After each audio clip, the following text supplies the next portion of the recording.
Welcome, everyone. All right. So this is our third installment where we are working from inner mastery to external prosperity. For those who have been here before, you understand that my assertion and my reasoning behind doing these webinars is to get us to understand ourselves from inside and make sure that there is integrity from within ourselves and commitment and fidelity to ourselves to be the people that we intend to be, and then manifest that intention in the real world. Now, the few of you who know me in the real world know that I'm not very woo. So a lot of this is fairly scientific in the approach. It might not be scientific in academic rigor, but in the approach, the intention is to be fairly scientific. Our agenda flows like this. We'll speak about ourselves a little bit. We'll go through multipliers. Those who were here before will know what that is. We'll do a quick review to baseline everyone on the first two sessions, then a bit of a break, then I speak about why we are here, the prosperity part of the pillar, the framework that we have. Now, I want to disabuse everyone who thinks this is about telling you how you're going to make money and become wealthy. This is not that. This is more about having a very clear sense of what prosperity is, and then having a sense of how you can drive yourself from inside into the world that you intend to live in. We'll then work on a little bit of integration just to try and make all of it meld together. Share a little bit about how we track the equation that we end up having, and then have a free-for-all where we can talk about whatever we want to talk about. What I usually do at the beginning is speak to who we are. And the way that I choose to do it is talk about who you are, your name, your age, your vocation, and what your superpower is. I urge everybody to go through each one of these four things. And then the fifth thing is a recollection of what the person before you said about their own superpower, or what stood out in their introduction. I will go first. I am Khulekani Dlamini, the KD in KD Chronicles. I am 52 years old. I have gone away from being unemployed. I now am, my vocation is creating a portfolio life, a life that I intend to live until I go to my Fred Black. And my superpower is learning, synthesis, and sharing. Who would like to go next? Brandon, I'm just going to pick you because I know you were happy to go. I was thinking about your superpower because I've only known from the Launch Lab experience, but that speaks to me as true. You are here, you are doing it, you are living it. It's a beautiful and powerful thing. My name is Brenwan. I'm age 33. My vocation is split in two things because currently I'm a process engineer in agriculture, but I'm pursuing a startup in mining where we do waste valorization, which just means you add value, and my superpower is perseverance. Thank you, Brendan. Uno?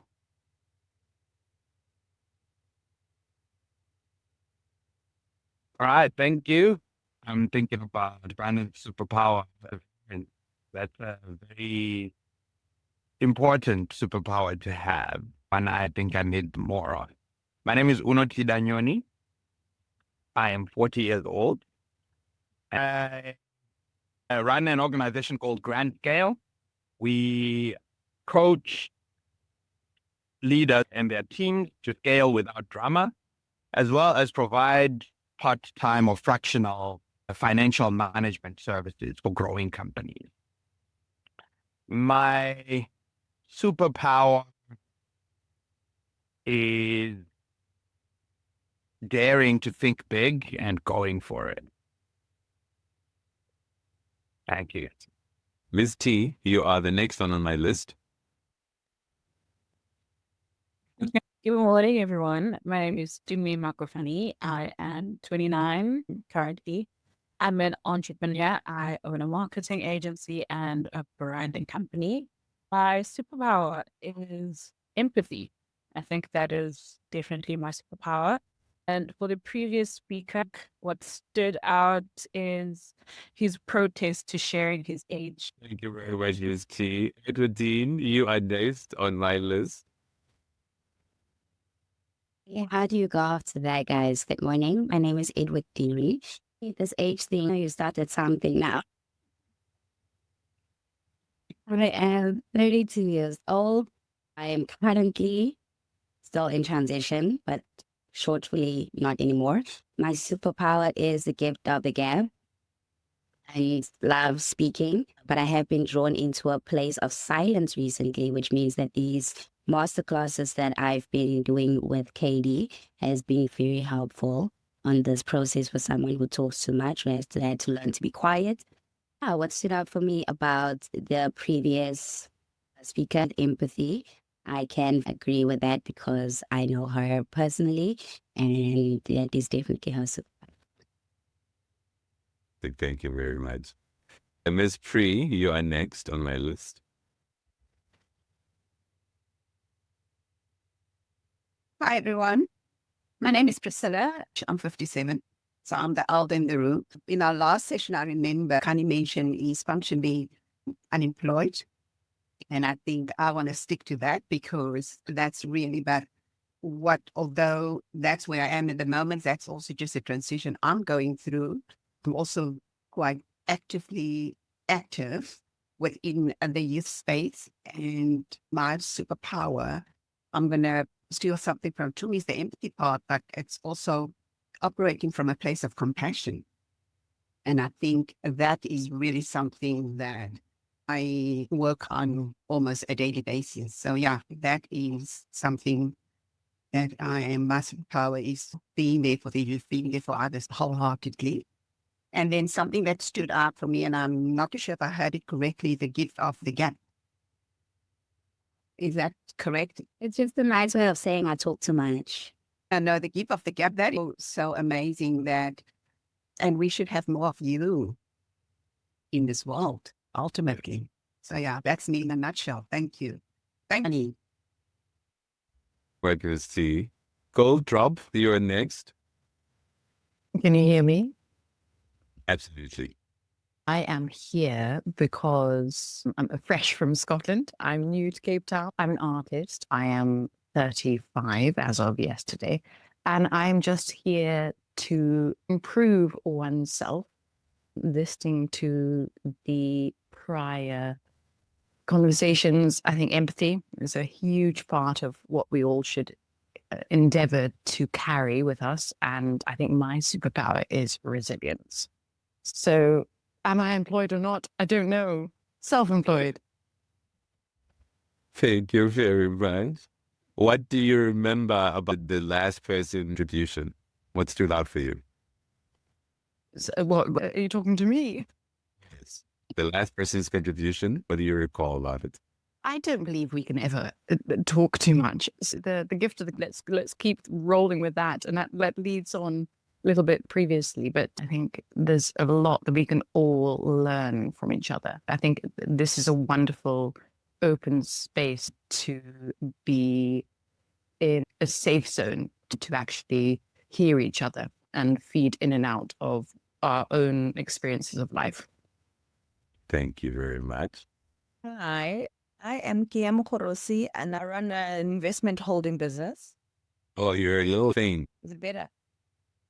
No, I actually think I'm having some speaker issues on my laptop. Oh, okay. Go ahead. Okay, so I'm KD Chronicles and I run a small investment holding business. I'm 41 years old. Why are we talking about age, guys? You did nothing but a number. You're 41 years old, Aliyah. Means not number. What's striking me from everybody else is that it's everyone from different walks of life. We've got an engineer, we've got an artist. I'm actually quite curious around how it all comes together and our experiences in learning, developing and growing. I think it's going to be an interesting session. What stood out for you in the previous colleague's intro? I think her profession, I think she says she's an artist. it. And I thought, oh, that's different. That's interesting. I'm curious. And I can tell you from personal experience, she's a very good artist. Okay. Careful with everyone. And then I think our last contribution will come from Miss Tina. Miss Tina, welcome. Oh, did she drop off? Yeah, I think she left the call. Shame, pity. All right. Thank you very much for those introductions. And I think just for housekeeping, if you want to make a contribution, please raise your hand. I really enjoy contributions being made. So don't be shy. Go first if you need to, if something is being brought up, because all that we're here to do in the grand scheme of things is to hold each other's hands. I'm not here to instruct. I'm not a teacher of that nature. I'm not a person who's going to mark your exam. I'm here to learn. I'm also grateful to you guys for giving me the opportunity to practice what I believe is my craft, my calling, the thing that I'm here to do. And those who know me, I've gone from all kinds of things. I've got a master's in aeronautical engineering, so I've been an aeronautical engineer. I've been a computer systems engineer. I've been an investment professional, leadership coach. And I think this has finally found me, the thing that I'm here to do. So I'm just going to try and practice as much as I can. Even if it's just one person, if it's 100, I'm happy to keep practicing so I can get better, so I can play the relay of sharing what I know so that people that might need it to progress their own lives can get it, grab it, and move their lives forward. All right. So why are we here? One of the greatest things about humanity is we all know that we've got the impulse to grow. One of the most difficult things about growth is we want to stay the same by change, which is just dissonant, right? If you read James Clear, he talks about inertia. Most people who write about this type of endeavor will tell you one of the hardest things to do is to start moving forward in our lives, to start making changes, to start creating for ourselves that discipline that allows for us to move into areas that we do not know what the outcome is going to be. Comfort zones are nice. We've got control. It feels safe. We are relaxed and there's no risk. The next zone is problematic because we're unclear about what will happen. And most of the time, what we do is we move because there's a problem. And one of the things that I love doing in this particular instance is to speak to people when there isn't an issue. What you're doing for yourself is to march yourself forward, not trying to solve a problem, to march yourself when there is no scarcity, where there isn't an issue you're trying to resolve. You can move beyond the fear zone quickly. Once you're beyond the fear zone, the world opens up. You'll see when we speak about multipliers later, what that looks like, what that feels like. You are still anxious and afraid, but you've defined the problems you're trying to resolve. You've found the tangible and intangible tools that will allow you to move forward, and you're happy to take the challenges. Once you've gone past the learning zone, you're now in the growth zone. You trust yourself. One of the things that years of meditation eventuated in my life, I trusted my brain.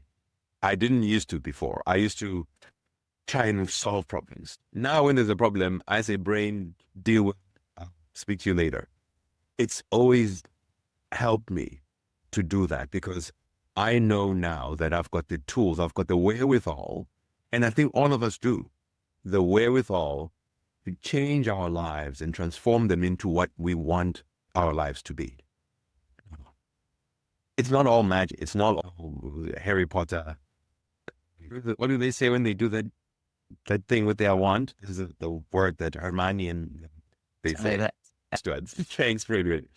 So all of it really is about habits, which is what all of these sessions have been about.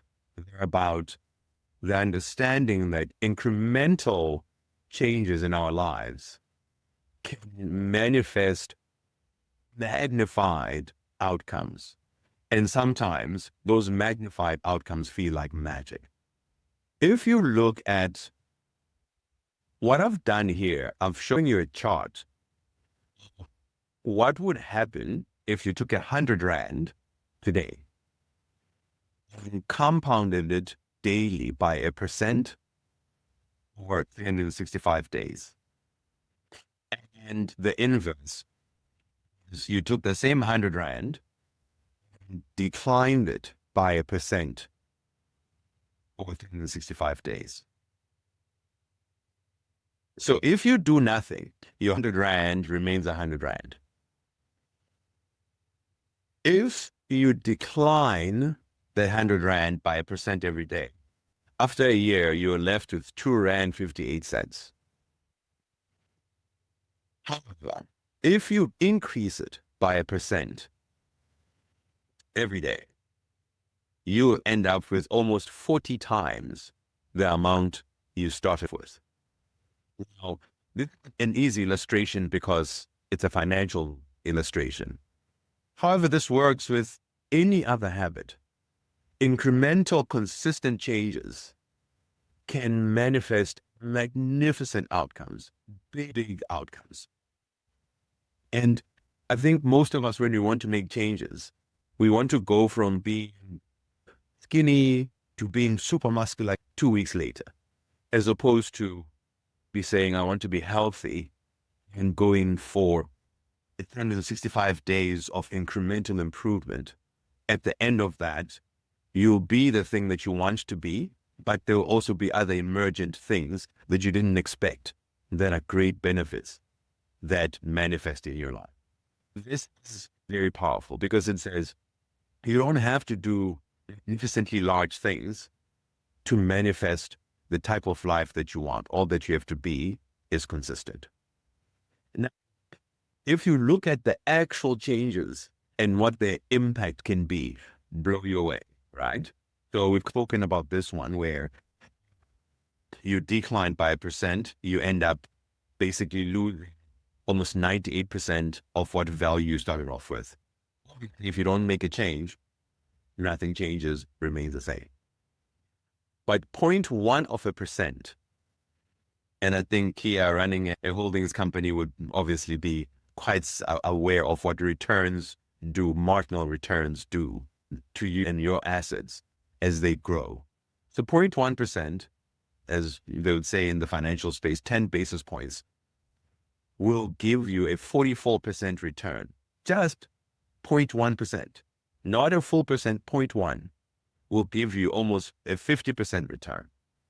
0.3% will give you almost a 200% return. 1% gives you almost 40 times what you started off with. What's wild, going from 1 to 2% will give you 137,000% return. That, to me, that is wild. The point really here is small changes applied consistently can manifest magnificent outcomes. You can see that if you can increase this 0.1 by maybe another 0.2%, the numbers will be astronomical. There's even an anecdote where this guy in India somewhere, one might know this, who designed a chessboard, went to the Sultan King, whatever, and said, I want you to pay me in rice. I think the Sultan was quite happy with the idea of the chess game. And he said, pay me in grains of rice. On the first square, put 1 grain of rice. On the second square, double the grains of rice you put in the first square, and so on and so forth.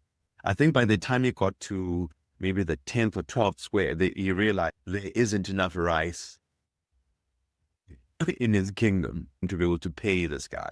So incremental changes manifest amazing outcomes.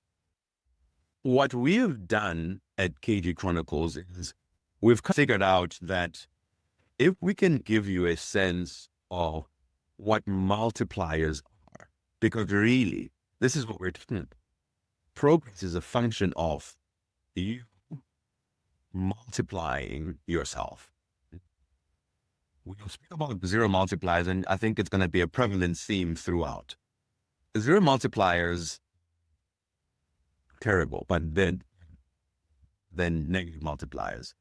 So the example I like to give is, if you, for instance, are a gym bunny, so you're eating well, you're dimming, you're hydrating, but you're smoking. All of this that you're doing that's supposed to be helpful to you health-wise ends up being multiplied by zero, which means your progress actually collapses because you are binding together activities that actually just end up being zeroed out by a singular habit.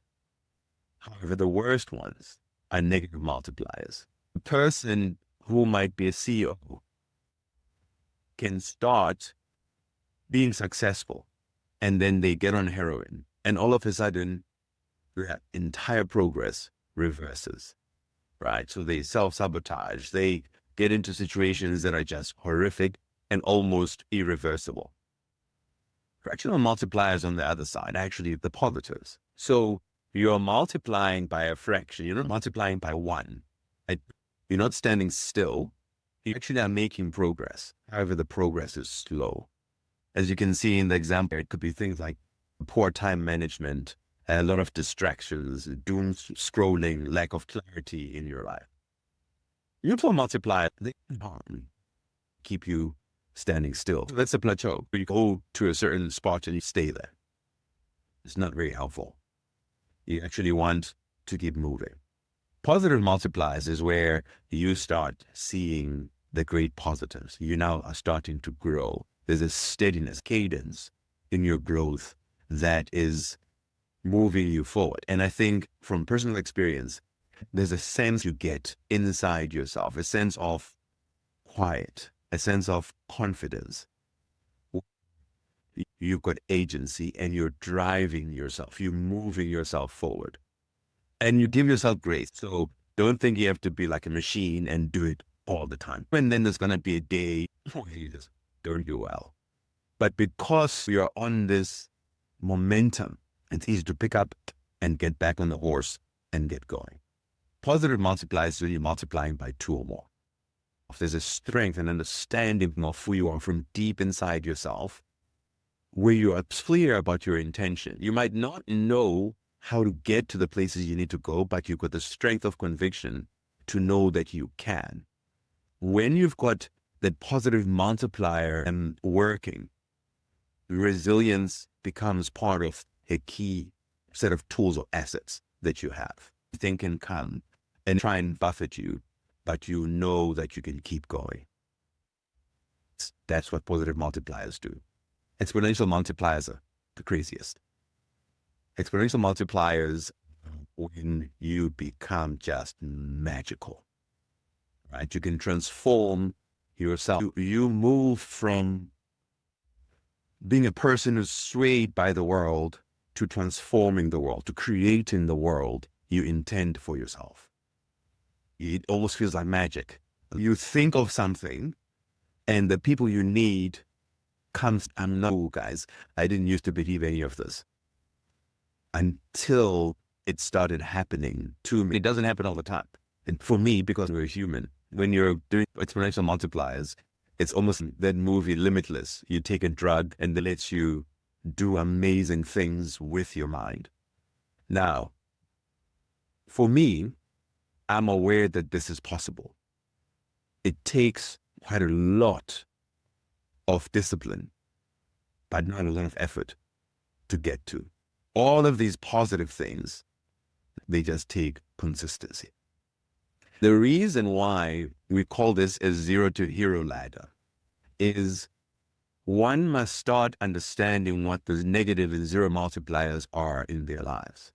And if you can get rid of those, it literally would feel like you've removed a thing that's dragging you. And all of a sudden you're running without inhibition, without things pulling you back. And you can get on this ladder fairly quickly the moment you remove those things that are dragging you behind. It doesn't take a lot of effort, it takes consistency. If one marries what we're talking about with the fractional changes that one makes and the impact, to get to exponentiality, it doesn't take a lot. It just takes you doing it consistently. In the financial world, this is not an easy thing to do because there's competition. But when it comes to habituating things for yourself, the competition is you. If you can hurdle the competition that's here and be consistent in what you want to do for yourself, in the growth you intend for yourself, you can achieve amazing things. Now, before I continue, are there any questions, contributions, or disagreements? I would like to contribute, but I also have a question. Yes, please. Is it okay if we screenshot, or if something stands out, that diagram you had, comfort zone, fear zone, learning, growth? I just quickly took a screenshot of it because I also have a word open on the side. Is that okay? You'll get all of the recording, the presentation, anything else, even the previous stuff. This to me is going to make sure that everybody who's attending gets it. But feel free, and you can take the things that resonate now if you want to make the notes to deepen and synthesize to what we're going through. It's something pretty powerful about what you've just shared. I would just like to give my take on it to synthesize what I got from it. I'm looking at it now: comfort zone, fear zone, learning zone, growth zone. And I'm sure as different professions, you've probably done this many, when you go from comfort to growth. The idea, or at least I feel like I've done it now once in my life, where I've lived in growth zone so long that you end up going into a new comfort zone. So to tie this back to what you're discussing, a zero multiplier, you never leave your comfort zone. And if you're at the end, you're just running from comfort to growth the whole time. Because the moment you go outside of the growth, or if you've lived in growth zone long enough, you effectively enter a new comfort zone. So you need to go through the stages again. To tie it back to the math, you can imagine just running through the line the whole time. And the quicker you run, the more exponential the growth will be. That's my contribution. And yeah, it's powerful. I appreciate that, Brendan. Thank you very much. Jamie Carr said this, and it's stuck in my head. I always think of him as the comedian, so he's not a smart guy. I mean, he really is a very smart guy. He said people that are born wealthy struggle because they miss what the rest of us get to deal with, the journey. The goal itself is not really the thing we are here for. We are here for the journey. It's who we become as we traverse to our grave. The wealth and richness of who we become is manifest in the journey itself. It's not now a billionaire. It's the fact that you keep having these summits that you get to a certain summit and then you figure out that there's another mountain to climb, and then you climb it. And then you get to the summit of that mountain, and that's what life is. The intention is not for your life to get to a point where you're like, I'm good now, I'm going to sit down and do nothing. Is there anybody else who'd like to make a contribution or a comment or disagree? For me, you've just said something. I just had an aha moment. It's about the goal itself. It's not about the goal. It's ultimately the journey, because the journey is the learning moments. You took me back to the late Kobe Bryant when he retired in his speech. And that is the thing that we also make reference to. How do we, as people that is going through it, and making now reference to the youth that I'm working, how do we emphasize this is something to think about? Thank you for that. Thank you. Any other contributions? So now we'll have a quick review of the first two sessions. So our first session was about presence. Presence is about coming from inside yourself and finding a bridge into the real world, then being the thing that everybody gets to see. The people that you meet that without them saying a word, there's just a sense that there's gravitas. That's a very fancy word, yeah. There's gravitas that they have without saying or doing anything. And a lot of the time, there's a calm about them. Why we study habits to understand these things is because a lot of what our brain does is hidden. I was reading something the other day linking what breath work does. Breathing is a subconscious thing, right? You don't actively think about breathing. However, breathing is one of those few things that you can consciously do as well. You can control it. The impact of you controlling your breathing has such an amazing effect on you, as in physiological effect on you. The reason why I put this slide here was, excuse me, a lot of what we partake in is very little in terms of what our prefrontal cortex actually controls. It's very little. The rest of it actually happens unconsciously. What we want to do is to start understanding a bit more of the unconscious decision-making that ends up happening. That if we were to gain control of that decision-making, we might have more control of our lives. The reason why our brains work the way that they do is, and we'll speak about this a little bit later, where we speak about how memories are formed. The general problem with us as human beings is we work on fuel. And unfortunately, fuel ends. It's finite, right? So we create rules of thumb that allow for us to navigate the world. Rules of thumb where we move the decision-making into this 95%, right? And so habits are that. Because our brains, even though they might be 2 to 5% of our body weight, they consume 20% of the energy. And I think in the previous interaction, I actually mentioned it's something that you might do for yourself. If you were to go to a gallery, Louvre, or any of these fancy places, and just walk around for an hour, you really will feel exhausted. A gold drop can give us a sense of that as an artist. But you feel exhausted because the prefrontal cortex is always working. It's trying to categorize what you're seeing. It's trying to see what it is, what you're supposed to know. Is it good? Is it better than the one you've seen before? So the reason why we develop habits is so that we don't have to actively think about things, because active thinking spends resources. Active thinking actually gets us tired. If you write an exam, you get tired. At the end, you are physically tired. So our brains create rules of thumb, and those rules of thumb come as a function of habituation. And it helps us navigate the world using these heuristics. I think I've spoken to why we have habit. It's about efficiency and making sure that our biochemistry and cognitive energy doesn't get spent willy-nilly all the time. And we always try and categorize habits as good or bad. But I think from the previous, speaking about consistency, it's about the cumulative nature of events. If you keep doing something and you habituate it, it can manifest magnificently big things, or, as we saw with the -1, magnificently small things, which might be very bad for us. So if we have a systems approach and we are consistent, we then can achieve the excellence that we want. Leaning on Atomic Habits by James Clear says you don't rise to the level of your goals. You fall to the level of your systems. Habits are systems. And fortunately, identity is a function of habits. As you keep doing certain things, you become those things.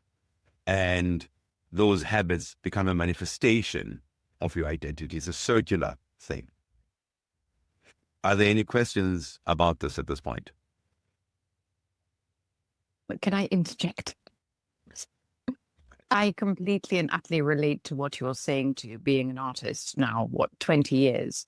And it is more of a, when people come to me and say, oh, you're so talented, my immediate response is, no, I'm not. But I've trained myself to be this good at what I do. And it is exactly what you're saying. It's not just a God-given thing that landed upon me. It's a lot of training. It's a lot of discipline. And it's showing up every single day. So I completely understand what you are putting down. Fantastic. Thank you very much for the contribution. Right. Now, I'm going to go fairly quickly on this in terms of the formation of habits. Usually there's a cue in terms of forming habits, and that cue leads to a craving, and that craving is met by a certain response, and that response usually yields specific dopamine in most cases. That distraction gives you some sort of neurochemical in your head that says, oh, we're doing good. So whenever you experience the same cue, you remember the reward, and the craving is started, and your response is usually the same, and you get the reward. It works both sides. So it can be negative, it can be positive. But when you've got a cue, like it says here, you're bored, right? And you get a craving, you're like, I want to do something different. As opposed to scrolling on social media, you do something positive. You listen to a book, watch a documentary, whatever. You still get the same reward.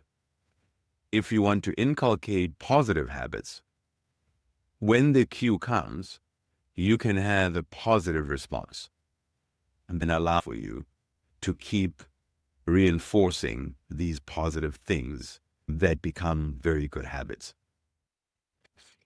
In the previous session, the first session, we spoke about the path to mastery, excellence through mastery. Like what we usually do as human beings, we process data, convert it into information, and then take that information and accumulate it into knowledge, and that knowledge with continuous practice becomes mastery. Now, I like this little graphic here because it really is true for most of us. That's why at the beginning I said, I'm grateful that you guys are letting me practice, because I've gotten to the point where I knew nothing about what I'm doing now. And then I thought, oh my God, I figured it out. I'm so awesome. And then I met Uno. I was like, don't know anything. There's people that know what the hell they're doing. And then I decided to be deliberate and just try and climb up this slope of enlightenment to get to eventually to a place where I haven't gotten to this plateau yet, but I know that this is what it feels like once you've become intentional about what you want to do. And I also know that if I'm consistent, 78-year-old me will look back at 52-year-old me and say, okay, this guy actually did this and was consistent enough. And the 80-year-old version of me, with all whatever I know then, was born of what happened before.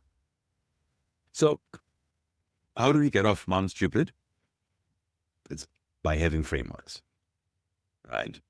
Because as much as we think we are clever, and most of us do, we need things that are going to create accountability, that are going to allow us to lean on them and move forward in an intentional manner.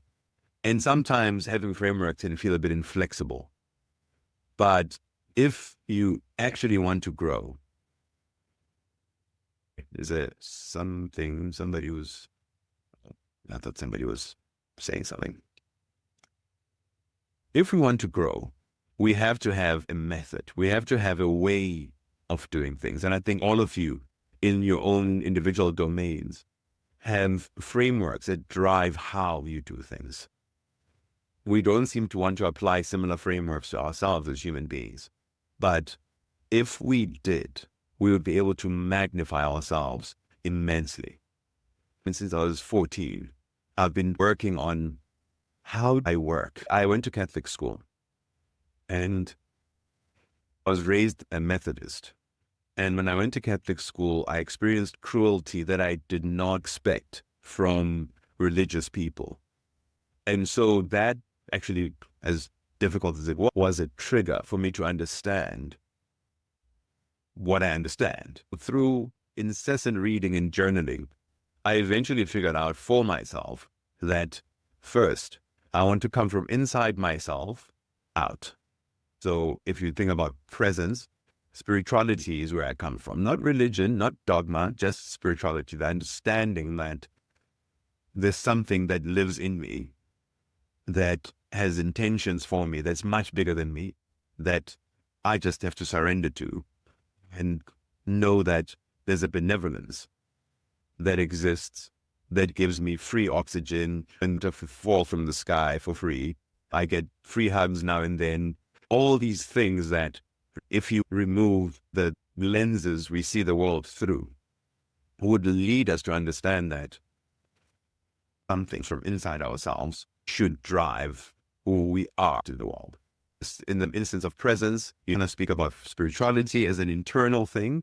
The bridge is mindfulness, how I show up in the world from inside myself, not the physical me, how I engage human beings, where my ego sits when I'm engaging with people. That's the bridge out into the world. Then the external bit, the health part.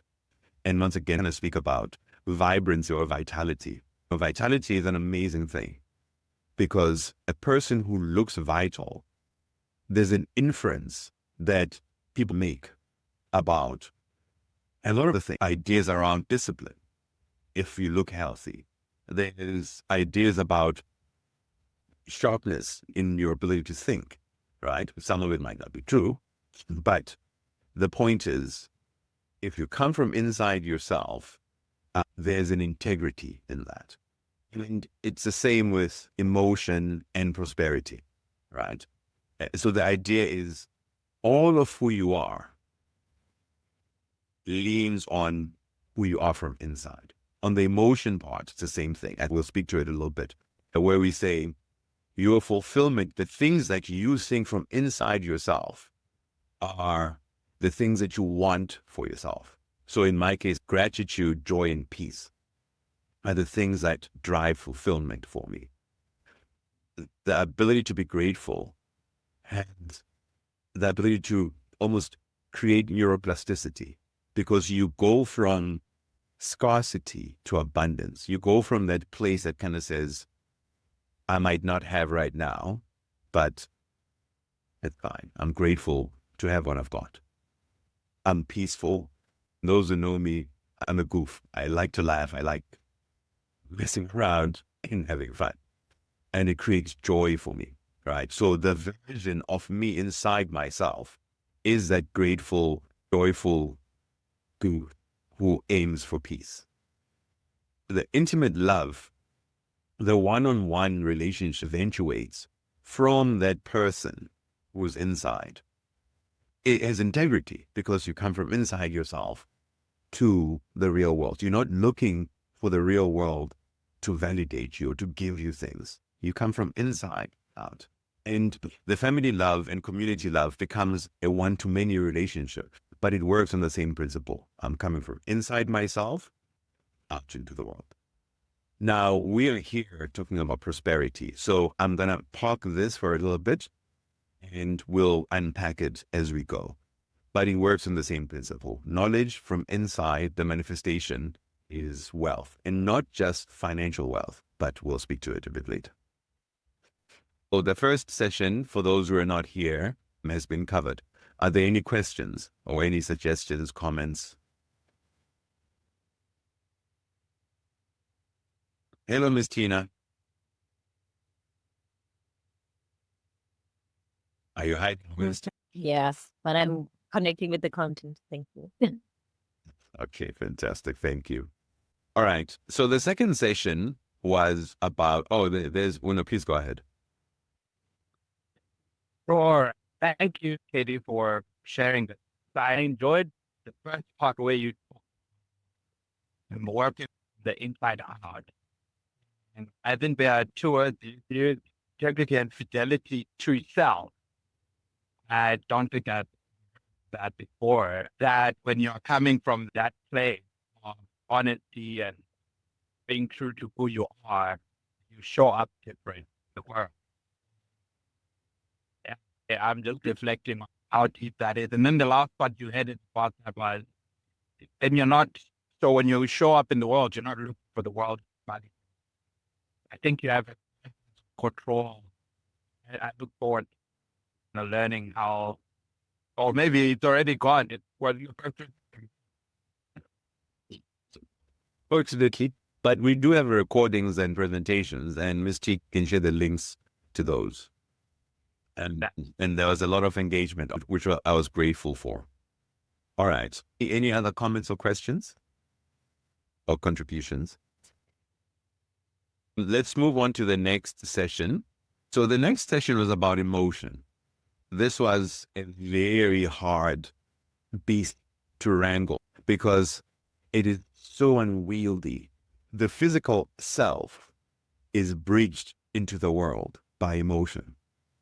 We respond to the world first from an emotional place. The impulse to respond to the world based on what the world gives is one of the things we do the most. We usually are very reactive, not reflective. And if we become reflective, typically you come from inside out. Uno was also commenting on just now. So the emotion covered the idea of self-determination and self-authoring, writing who you intend to be. We also spoke to what you do to create internal resilience from inside yourself, being anti-fragile, so that when the world tries to buffet you around, you can always self-correct and find whatever your true north, of your North Star is. Then we spoke about attachment, both personally and at the professional world. All of it is about aligning yourself with the value that you have. Align your identity, which is manifest through your habits, to whatever you intend for yourself.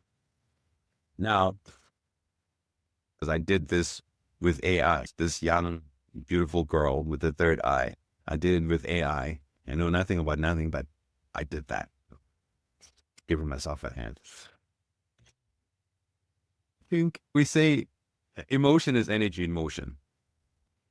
Direct it or be directed by it. If your emotions are the things that buffet you around, you'll end up always being on the back foot. You always are responding, as opposed to understanding the source of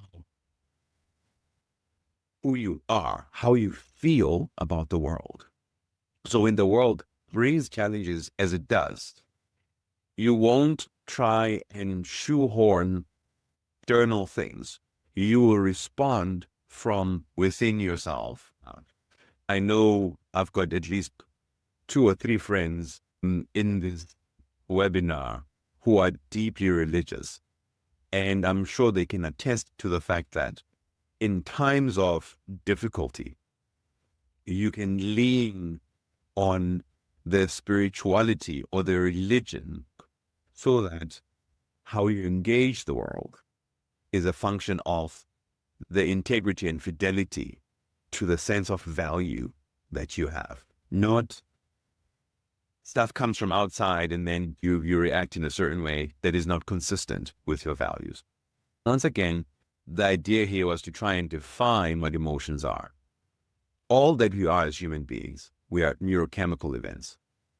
Even the deeply spiritual things that we experience are inexplicable to us because we don't really know what the Creator was doing when they were making us, and we'll never know. But we do know that the messaging is done via neurochemicals. For those neurochemical events, we experience them as emotions. And as I was saying earlier, they're shaped by our beliefs and experiences in our context.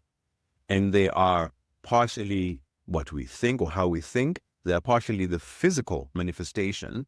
And they are also about the ability to prioritize. One of the great things about at least what the smart neurochemists and all those nice people say, that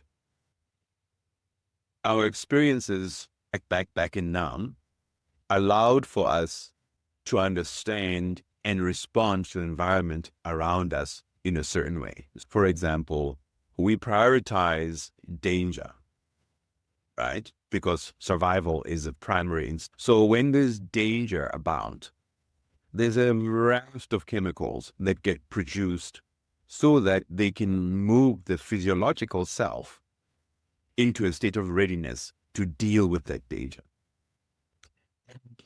If you get to understand physiology well enough, for example, in a state of fight or flight, what adrenaline does is it moves blood flow from areas that don't need it. So the prefrontal cortex, for example, has very little blood going into it because the blood needs to go into the amygdala and all the other parts that are about instinctive reaction, where we basically don't have control, but we are ready to go. It moves blood to muscles. It moves blood away from organs, which is interesting, right? So it creates a certain emotion. So when you are in that state, you usually are either fearful or you feeling aggressive, right? It's almost like a prehistoric response. Now, the magic is you can control it, because if you understand what it is, you can say, there's no danger. Therefore, I can breathe my way through this. And what the body is saying, I can override. And it takes practice, but it's possible to do. The point here is speaking to this prioritization that the physiology creates when it experiences danger. And some of the danger might not even be physiological. It might be the way I see myself is threatened. So Uno is now saying, actually, I'm just a stupid, irrelevant person. Or Uno is invalidating me. And all of a sudden, I'm being aggressive and stuff is starting to flow everywhere, even though Uno might have just been making a throwaway comment that actually means nothing. My response to Uno's statement is the same as my response to experiencing fear of a lion, which is just wild. So if you can control that, you can actually get to the point where stupid reactions to things are things you can just discard. And why do they matter? They guide our actions, as I was saying earlier. They are part of our identity, how we see ourselves, who we think we are. And they also can deepen our insight or worsen our insight in decision-making. The idea that, experience this for yourself if you ever get a chance to be in a state of fear. The ability to think clearly is just one. There's an impulse to do, but the actual processing, thinking clearly, is gone. However, look at the guys who do MMA. They are actually in it. They are in a physiologically threatening environment where somebody can actually hit them so hard that they can pass out. They've trained themselves to understand how to marshal all of those neurochemicals into a state where they can balance their instinctive response with thinking. They are now able to say, oh, okay, I can see this person's knee is in a space where I can kick it, even though it's in a state of war where adrenaline is flowing like crazy. So emotions matter, but once again, we can override them if we are conscious and aware. We just need to learn not to suppress them, but interpret them. To read them, not to react to them. To manage our limited energy. And this is done by making sure that we habituate our emotional health. I love this. This is one of the most interesting things for me, the emotion wheel. The emotions are just wild guns. They're just so unwieldy. Oh, you can't package them neatly and mess around with them. But what this emotion wheel does is it tries to get you to understand, or at the very least, remove the impulse to react. I mean, they call it naming and claiming, right?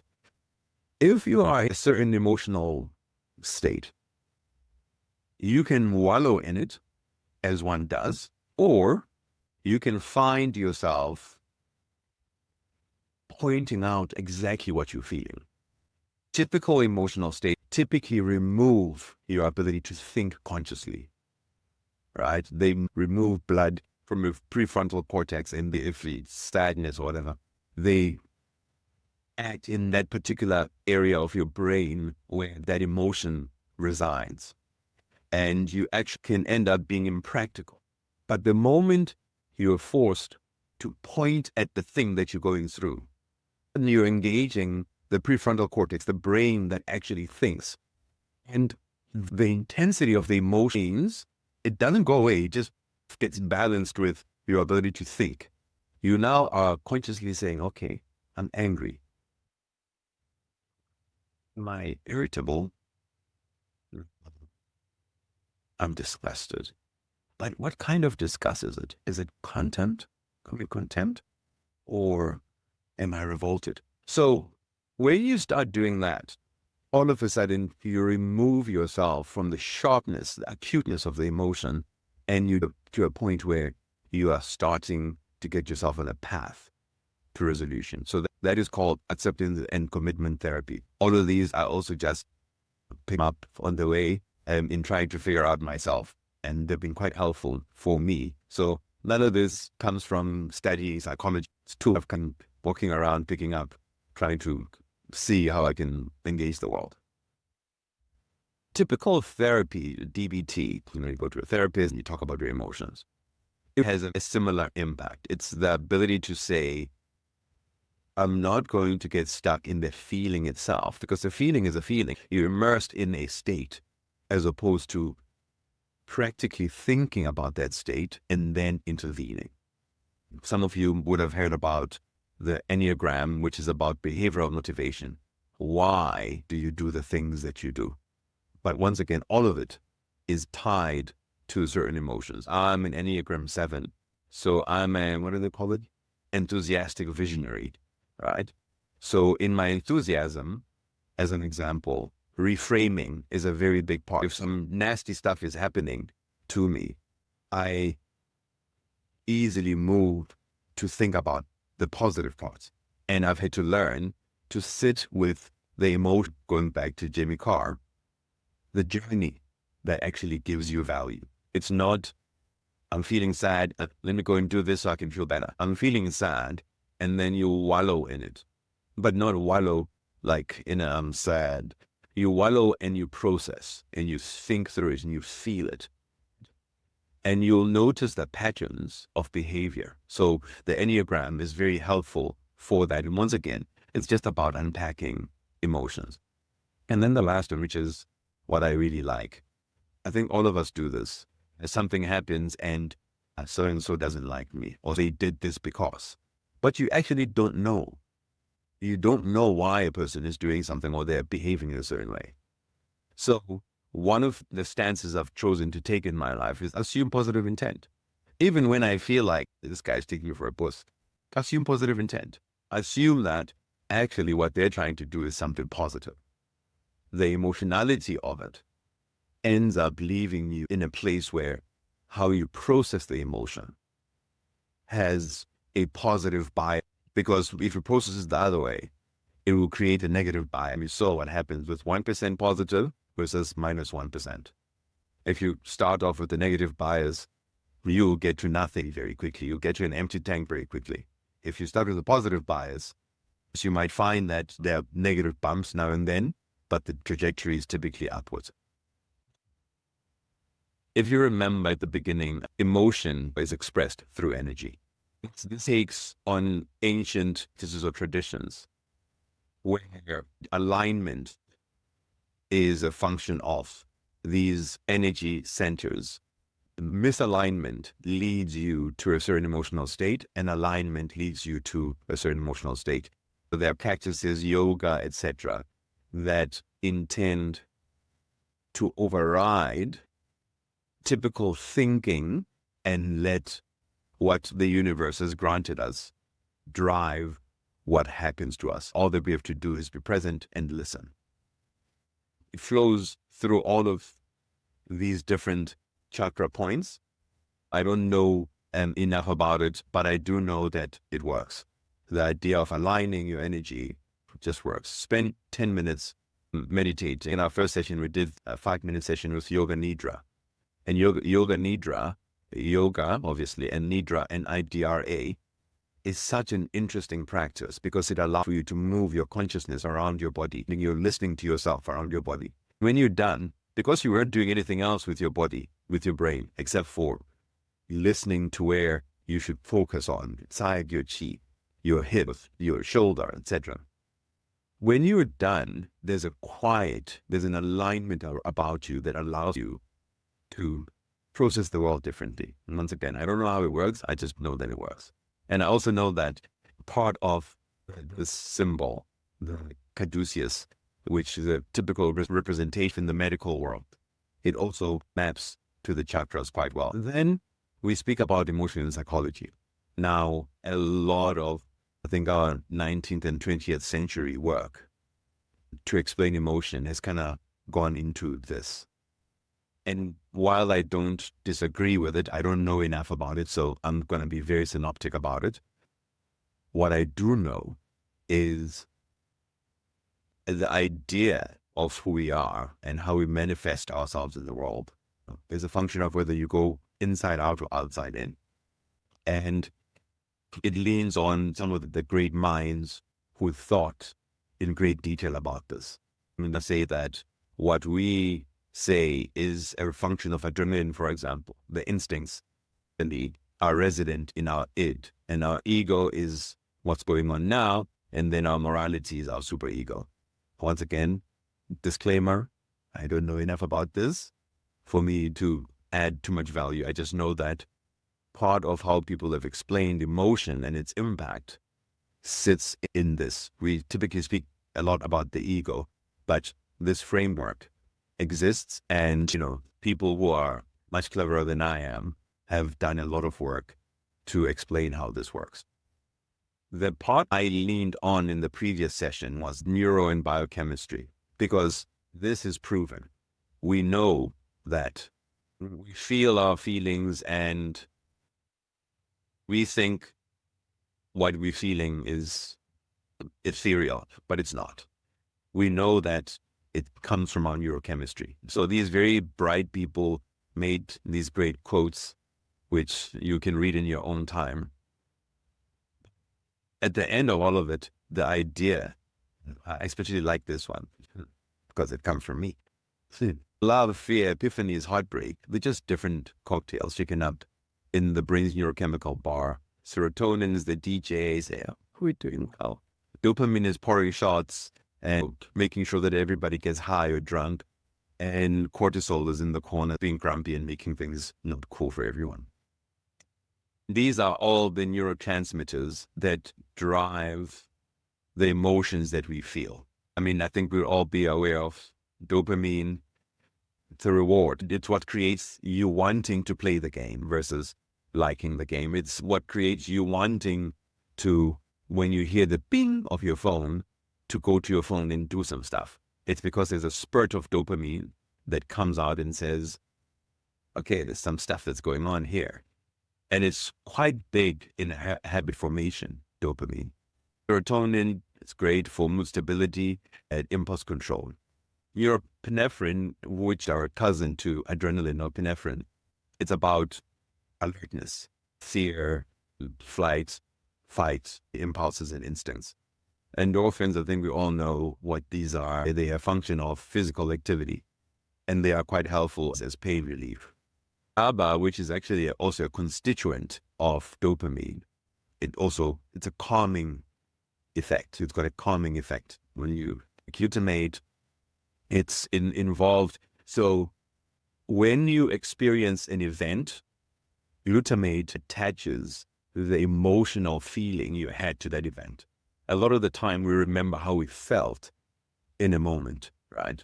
If your heart was broken, Glutamate binds that signal to how you feel, that heartbreak felt like.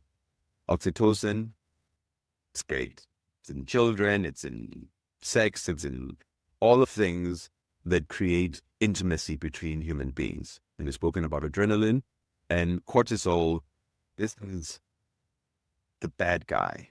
It's just, it makes you tense. It creates chronic stress. And this is the biggest enemy that we have as human beings.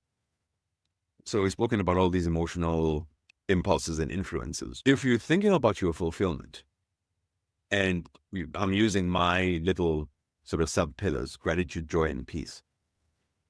When you are in the negative state, this is what you do. When you're in a neutral state, this is what you do. When you are in an exponential state, this is what you do. And I'm not going to go through it in great detail because I want you to, if you get a chance, if you're interested, sit with this and actually think about it for your own self. Think about, if you are thinking about where you come from inside yourself, what do you do? And then try and map it to whether it's a negative multiplier, neutral multiplier, or positive multiplier. If you're dealing with intimate love, it's the same thing. These are things that you do, because it'll give you a sense of what you are effectively compounding.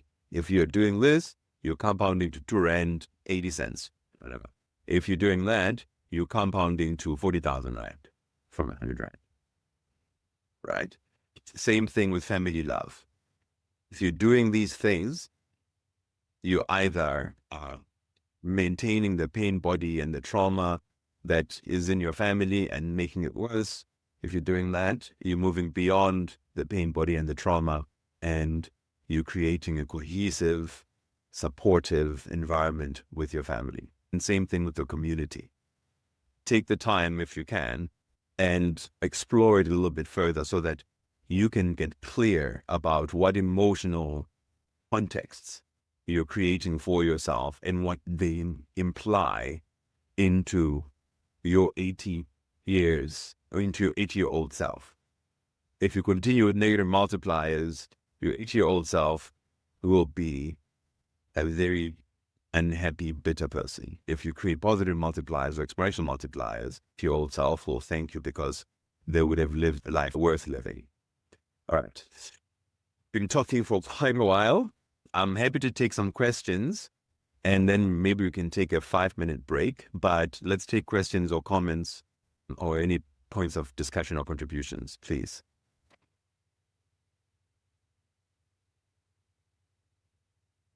After all that talking, somebody must say something. Khomalemu. I'm going to have you say something. Wait a second, Brendan. Khomalemu. Hello. Khomo. Khomo is hiding away. Don't hide. I can see you.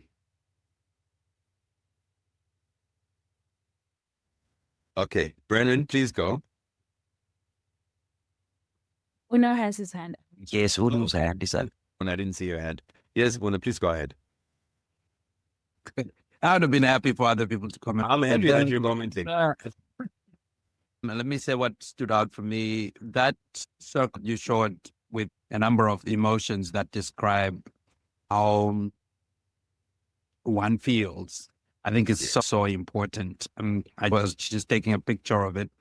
Sometimes when you see these things introduced in many speaking engagement, if it's not given to you, but you're just like, whatever. But now because you said it, I was like, okay, now I need to actually go into it, because sometimes I don't know how to describe how I'm feeling specifically. And I agree with you that when I'm very specific about how I feel, I'm almost 70% in a way of solving the problem, because I can get to do things that I can't control because of a feeling that I have not identified for myself. But once I identify it, then I can question it. Then my brain can at least work on it because it identifies what that feeling is. But if I am not in the practice of knowing how I feel or expressing for myself how I feel, then emotions can definitely take control of how I behave and what I do. There's actually a practice of thinking about what the opposite feeling to whatever the feeling you're having is. And once again, it's just deepening your moving away from being reactionary as a function of that feeling. So if you're feeling anger, the opposite of anger sits in joy, for example, on this wheel. So you can look at that feeling of, let's say here, envy, and you are resentful. You can look at its opposite. It could be being joyful. What would the opposite of being resentful be? Maybe optimistic, maybe hopeful, but it gets you away from feeling this negative feeling and therefore I'm going to wallow in it. I'm feeling it and then thinking, okay, cool, I've seen it. What's on the other side of it? And once you get into that state, the sharpness of the feeling itself almost disappears and you start getting seized with the cleverness that your brain has in figuring out really what's the opposite of this thing. And you end up trying to aim for that opposite feeling. It's not successful all the time, to be frank. But once the brain is no longer in that acute state, the feeling itself is no longer as painful or as sharp. I think, Brendan, you wanted to say something? There was something you said way earlier that I would please stay on the wheel. Because you described yourself as the goof who aims for peace. I wouldn't necessarily describe myself as a goof, but something about that resonates with me. On this wheel, the goof is what? Playful. Yeah. I want to put you in therapy and ask you, how are you the goof? Where does it come from? And no real contribution, just a reflection. There are books that talk about we've got 4,000 weeks to live or 2.2 billion seconds to live. And I think it's not a lot of time, right? It's in the grand scheme of the river of time. It's not a lot of time. Feeling of being happy and joyful and childlike and sometimes childish is just so much more fun than being serious. It's just so much more fun. I was hoping that comes up, and sorry to interrupt you. Apparently, she's been cancelled. Don't go and read about her. But one of my favorite pieces of literature is Our Deepest Fear. And in it, she says we are all meant to shine like children do. Yes. And so for me, I was hoping you go there because I think in life, we unlearn to be childlike. And that takes us from being goofs to being angry people. I think that might be my contribution, that we should stay like children. Really appreciate that. I always say to people, one of the things I'm grateful for in my life, I was really loved as a child.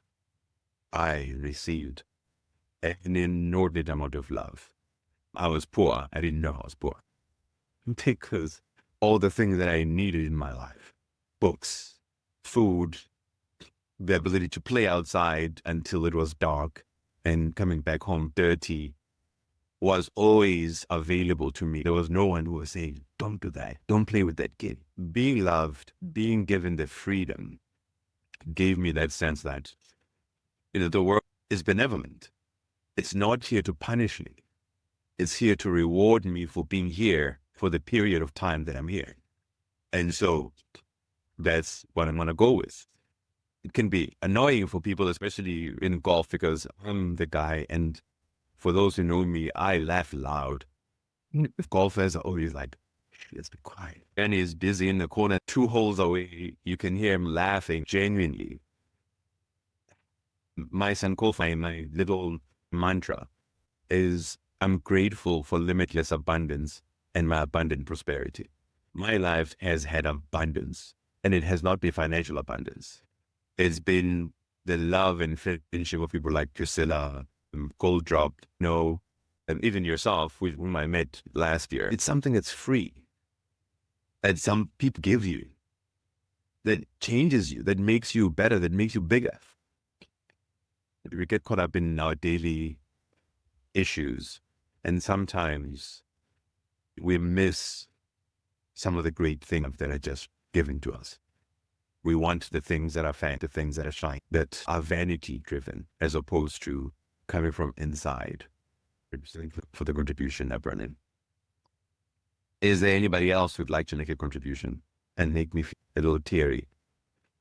All right. How long is our break? Our break is 5 minutes. Okay, cool. So we are back here at 11:50. It will just leave my screen open. If anybody wants to have a chat, feel free to go ahead.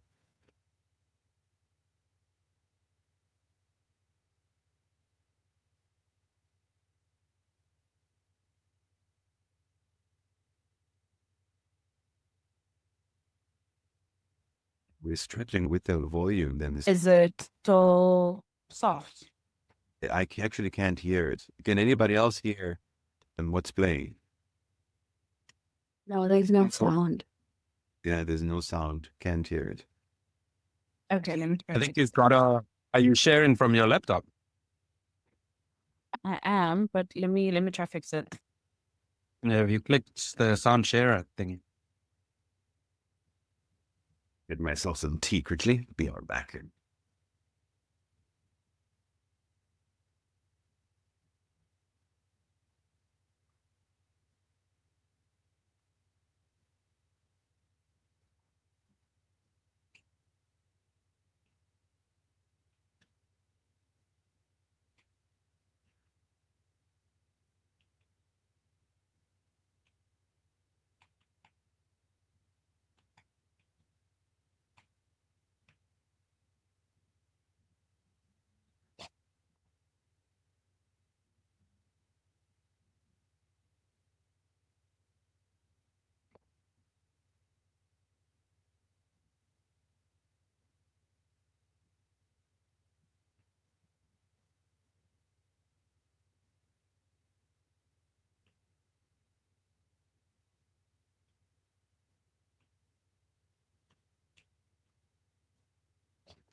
Okay.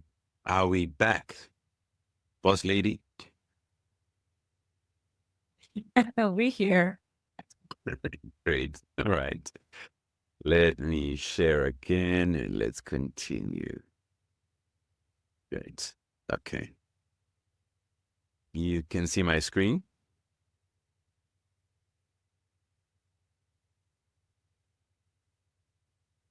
Can everybody see my screen?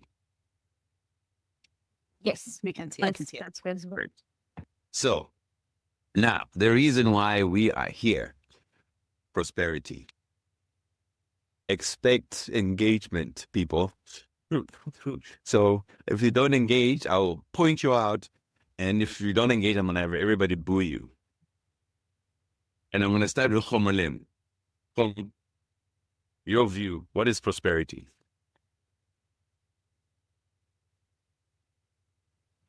He might have to just send it as a comment because he's having issues with his mic. Oh, okay.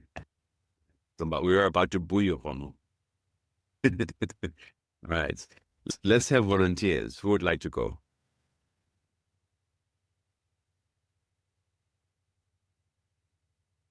Branwin, you are at the top of my screen, so you are first.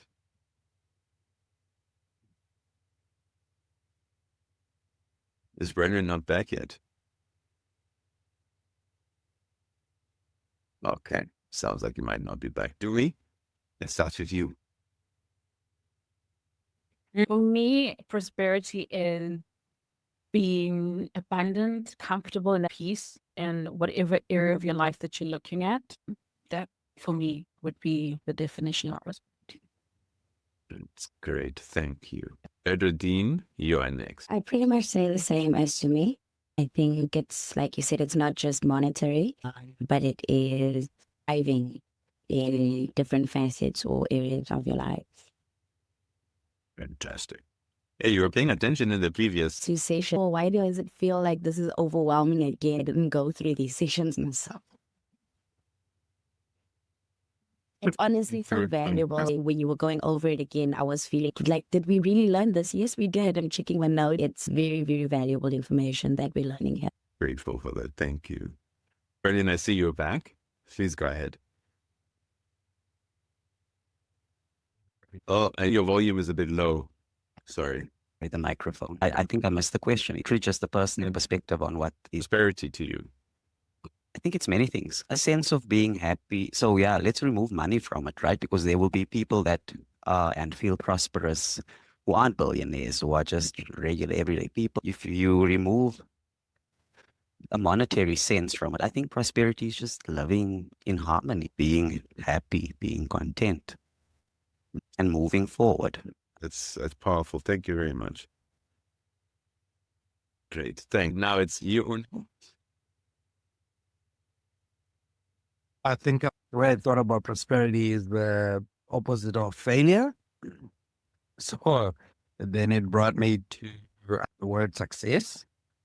When we are in a place of being able to achieve what it is we want to do, we get to a place of prosperity, I think.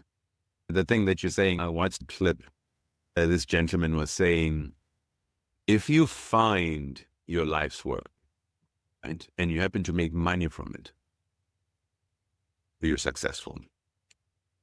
If you don't make money from it, you're still successful because you found your life's work and you're engaged in it. It's an amazing thing. When he said that, I was like, I get it. It immediately makes sense. Thank you for introducing success. That's an amazing. Are you still struggling with your mic, or are you able to? He's still struggling, but he did send a comment. So he says, funny part is my middle name is Prosper. I would say prosperity to me is being able to thrive in whatever space I would be, being fulfilled in and out of the workplace and in life, of course. Thank you very much. It's a great contribution. Miss Pri? For me, I've got a mantra that I live by. As to live in service is to live in greatness. When we serve, that is prosperity for me. Thank you very much. This is very enriching. Tina? For me, it's when I'm not in survival mode, both inner and outer. When there's a sense of peace and growth. Thank you very much for that. And then Goldro.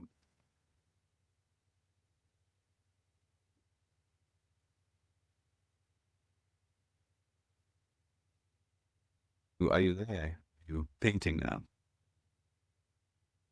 And you're in flow. You've forgotten this. She's going to respond a bit later.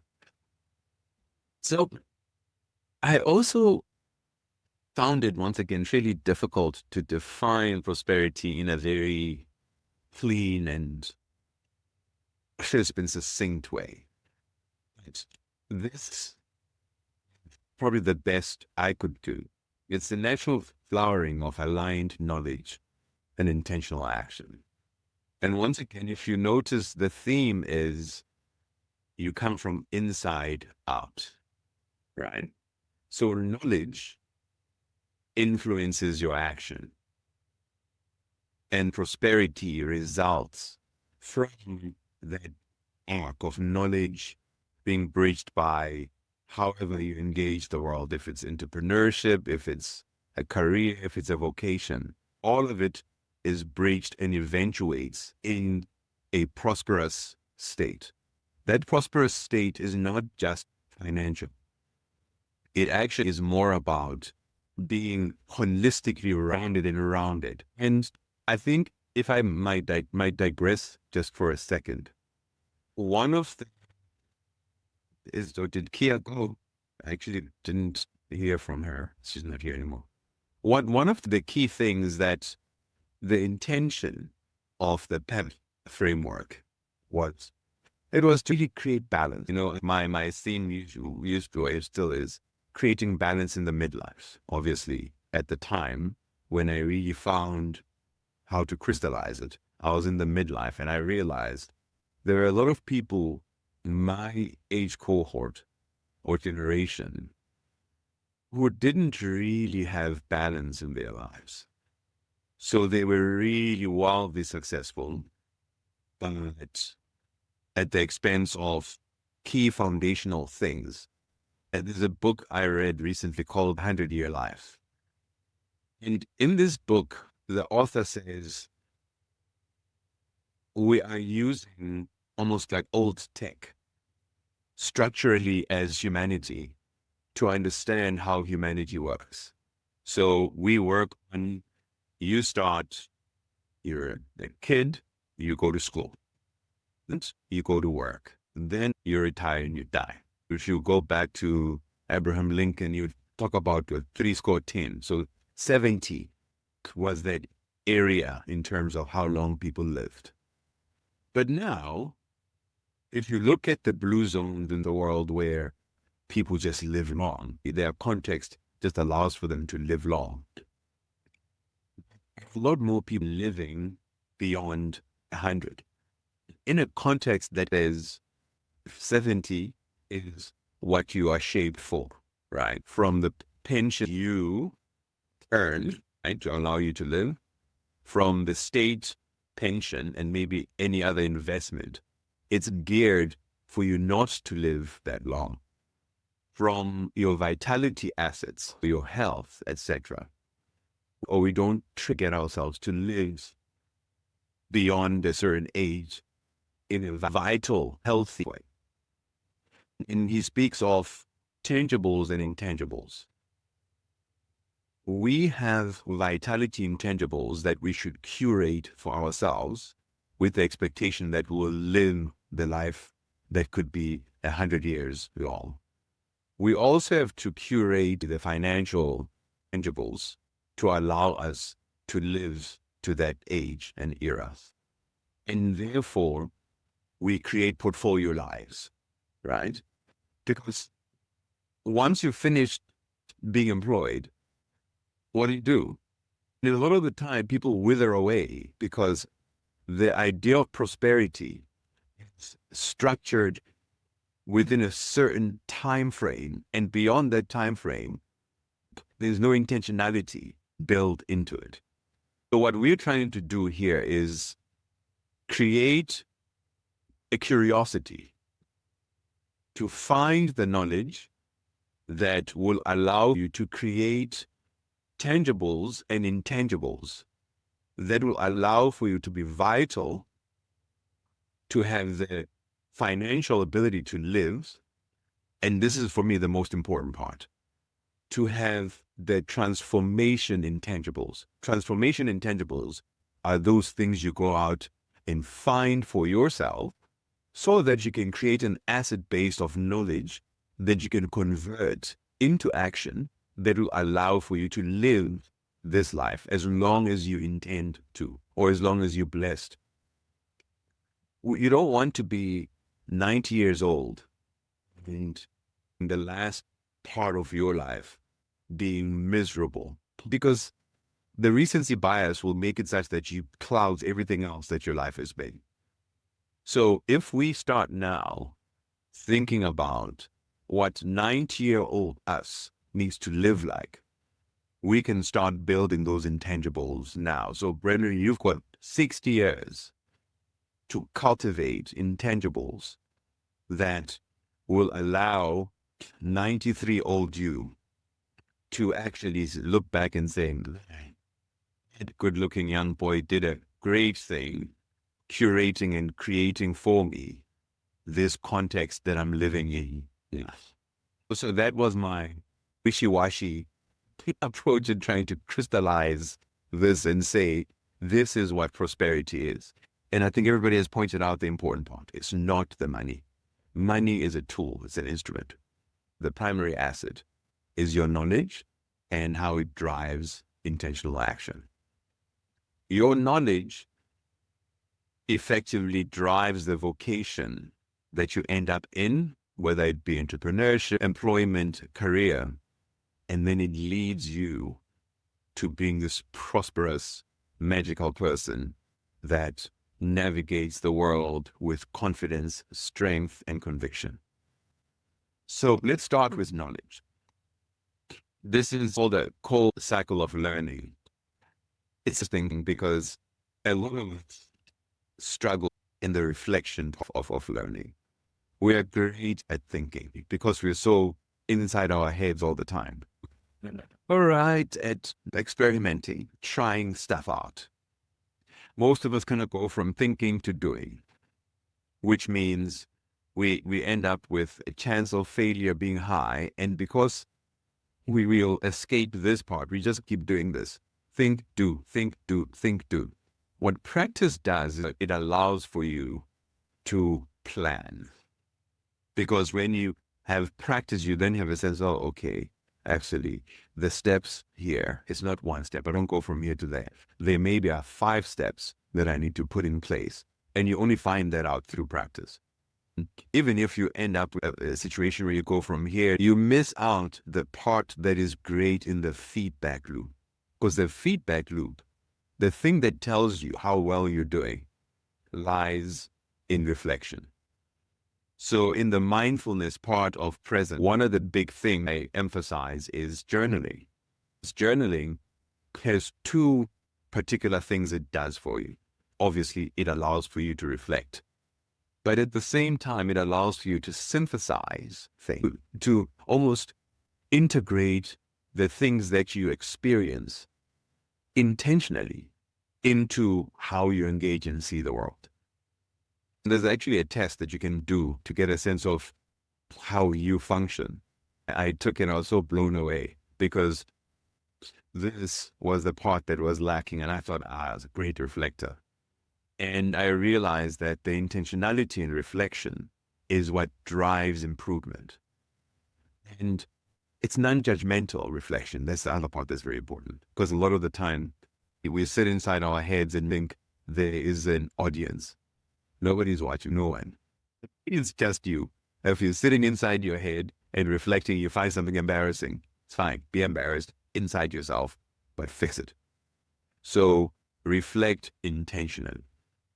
Now, I tried to the ways we evolve our knowledge. We don't all learn the same way.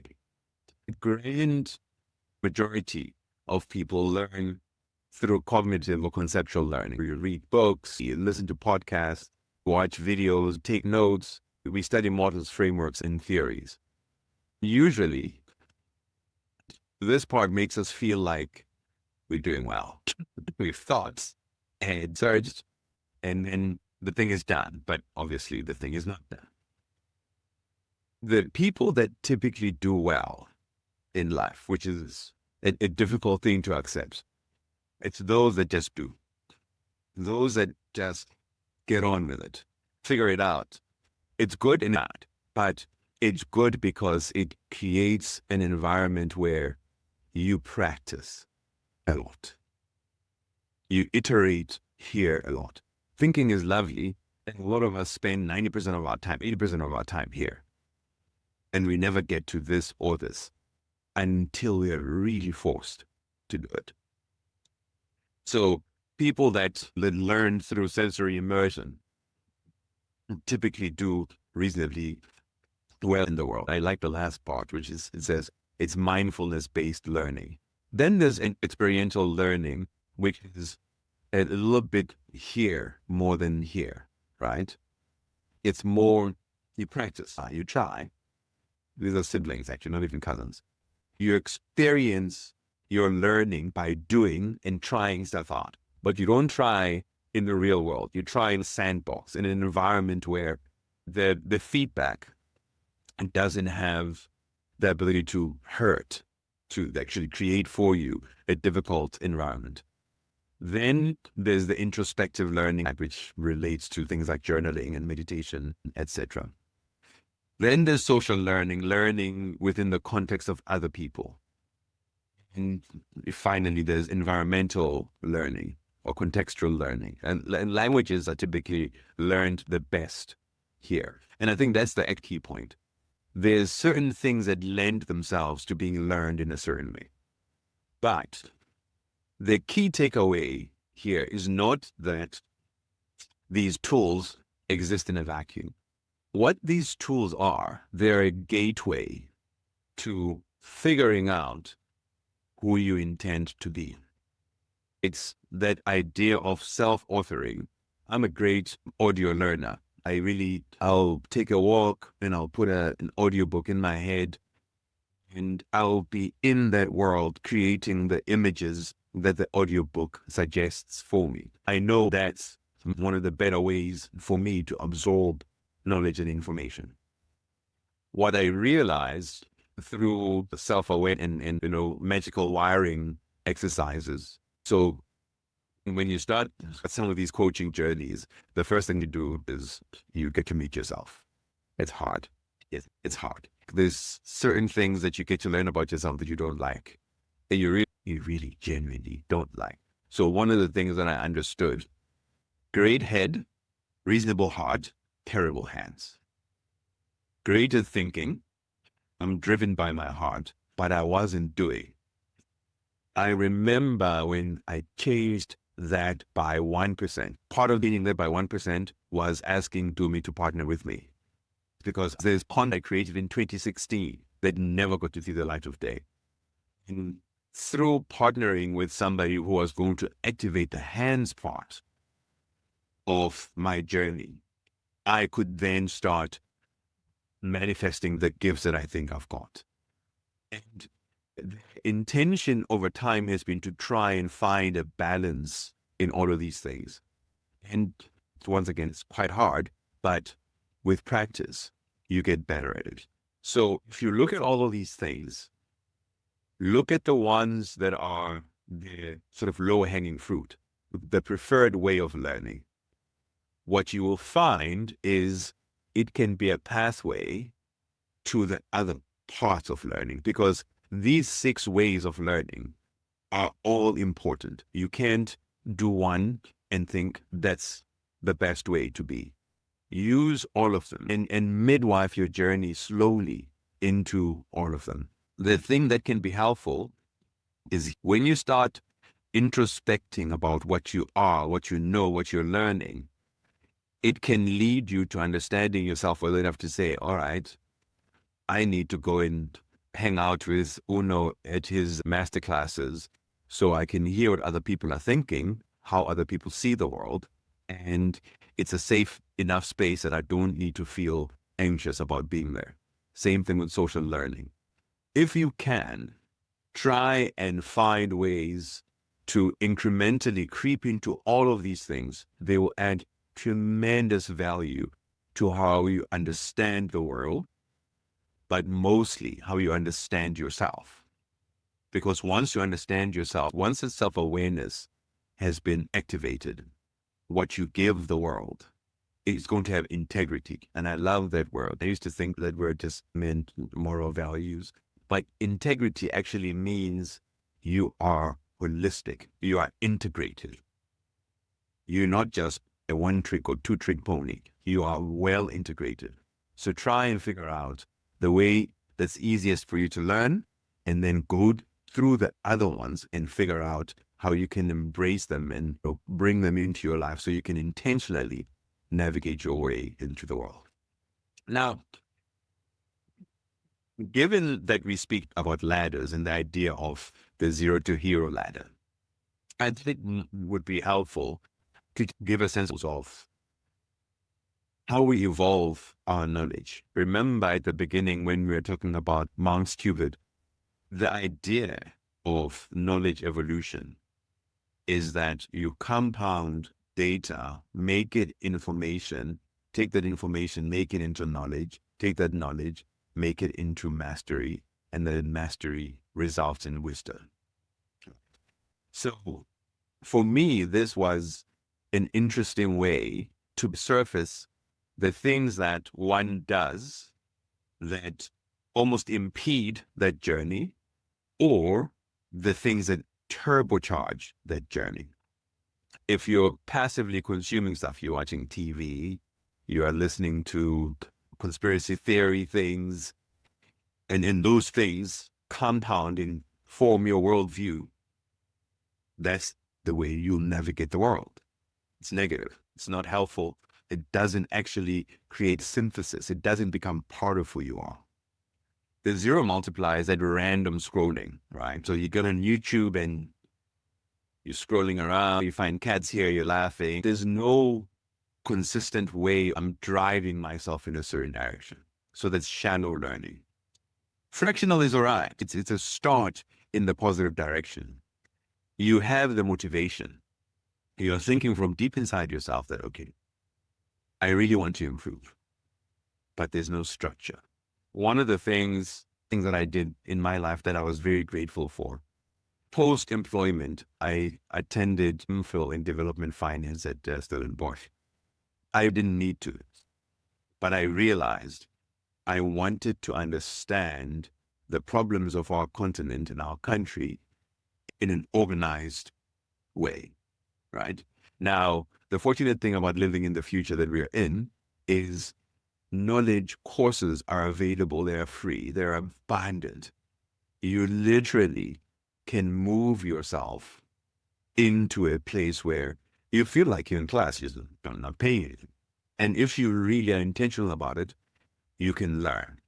So neutral, you know this, you go into rabbit holes, but you don't really synthesize it. It doesn't become part of who you are.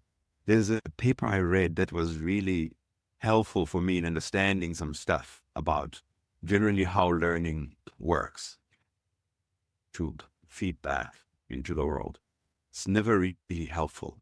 If you're learning because it's transformative, it's for utility, you can take it and do something with it, it ends up being purpose-driven. And you retain that because it's experiential, you use it. If you start doing the positive multiplier-driven type of learning, which is purpose-driven, where you now know, okay, I am a mining engineer, and that's my thing. Then you go and you learn in great detail, in some cases in a structured way, stuff that relates to that mining engineering and that particular domain you want to play in. All of a sudden, you start getting into that mastery space, that synthesis space, where you now can start teaching others. And teaching others is probably one of the best ways to learn. Because if you can articulate something well and simply, it means you get it. If you keep using jargon and sounding clever, typically it means you don't have a firm grasp of it. You lean on other things that indicate that you haven't synthesized what it is that you're learning. I mean, for this ladder of knowledge evolution is helpful because it is, if I really want that consistent plus 1% or plus 2% daily. I need to change some habits. I need to remove some things that are eating my time, and start focusing on pathways to this. Because if I get here, once again, 80-year-old me is going to be, I'm sure everybody knows about Warren Buffett, but actually it was a clever one in the pair. Was Charlie passed away, I think he was 90 odd recently, a year or two ago. His kids used to call him a book with legs, because he was always a book in his hand or on his lap, right? He was learning simple things. He was learning how to not be stupid. Literally, those are his words. He was just learning how to make good decisions all the time. That guy started off, I think, in his 50s on his investing journey.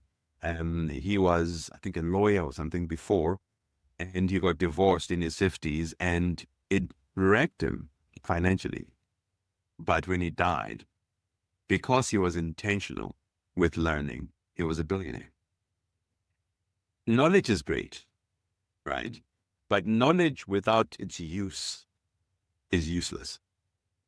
Vocation is a good way to think about it. Here is where, as human beings, we find ourselves in a tug of war. Agency is an important thing, as in the ability to drive your life, live your life on your own terms. But it's always balanced with cash flow. You need cash to live. So there's always this tug of war between entrepreneurship and vocation and climbing up the career ladder. Depending on who you are, there's some people, who are just good at that stuff. There are people that are great in entrepreneurship. There are some who've got callings and they follow their callings. There are some who are good career climbers. It takes time to figure out for yourself which one is which. But a lot of the time, there's a thing that tells you who you are when it comes to this. And you might ignore it, but there's a thing that always tells you who you are. Once again, because this is a very wide thing, I've tried to break it down per domain. So entrepreneurship, vocation, and career. And basically articulate what I see as behaviors or habits that promote success of the layers or failure, one negative and zeros. So in entrepreneurship, if you're just trying stuff and not really thinking about how to create consistency and cash flow, you probably will find yourself struggling, or you'll find yourself just spinning your wheels all the time. It's not helpful. The zero multiplier is where you go in. You remember when we were doing our mentoring, I used to hammer you a little bit on a few of these things, because the real world wants market validation. For you to have the momentum, you need to be able to know that the thing that you do works. And when you've got that reflective part, it allows you to start getting the flywheels spinning a little harder. Actional, same thing. And I hate this fail forward, fail fast, because it doesn't stress reflection. It says yourself, keep trying stuff, but you're not learning anything. If you keep trying new things all the time, you don't get to that point. When you try new things, you get that dopamine jolt, and I'm not going to do so good. And then the moment you feel like you're going to fail, it's like, I'm going to abandon this thing, I'm going to start something else. So you're always busy, like starting stuff, but you never start finishing. And it's a problem. You need to learn how to start finishing. And fractionality does that. And neutrality is fine. It's if you're running an FMCG company and people want bread, they'll buy bread all the time. People want TP, they'll buy TP all the time. But there's no real innovation, no exponentiality in it. When you get to positive entrepreneurship, it's when you start building with intention. when you create systems, where your growth is going to be supported by those systems. You now start having a flywheel that is spinning, and whenever there's a new learning, you system adapts. You actually can walk away from the business. You can be away from the business, and the system allows for you to keep going. And then exponentiality is when, you're Elon Musk and you're sending things into space and just growing. And things are working in general, and they're working amazingly. What do you guys think, actually? How are you receiving this part? Because this part for me is transformative. And I thought about putting more content into it, and I thought, then we're probably not going to leave here by 3:00. We will keep going for quite a while. So maybe a little bit of engagement and learning from each other might be what adds incremental value to this. Any comments, questions, contributions?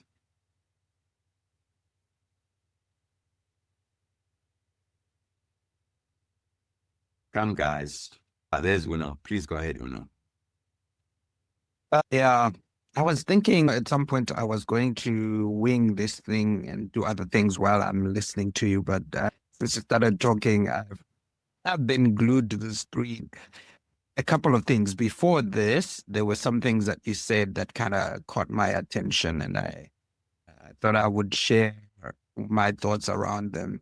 I like the fact that you said you are thinking about the 80-year-old you, because at some point, just having turned 40, I thought to myself, many of the things I wanted to do, I haven't accomplished, so it's probably too late. But to see you planning kind of 30 years ahead is very inspiring. And to see you starting this journey of what you know you want to do is very inspiring. I like the core learning cycle, particularly the two things you emphasized around reflection and practice. And I don't think I give myself enough time to reflect. And just because sometimes you come up with a new idea, it works, but it works just for one time, and you haven't given it enough practice for you to prove it wrong or right, and then give up on it, which is possibly part of what's on your slide under 0 multipliers there. And the other thing you talked about around teaching, say when you start teaching something, you start mastering it. I totally agree with that. And then on this entrepreneurship slide, I couldn't agree more. It's getting me to reflect a lot more, especially on the fractional one. Working hard, but pivoting too often without learning. I think sometimes you get close to the gold. Yeah. And for me, I know that some project you get close, and then because of some difficulty, drop the ball on it. Then you see someone starting right where you left off and taking it forward, going over the line that, was a challenge for me.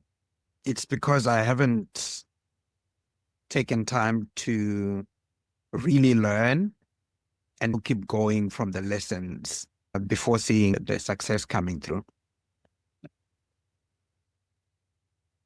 It can be disheartening. You hear people being called 20-year overnight successes. And it really takes 20 years.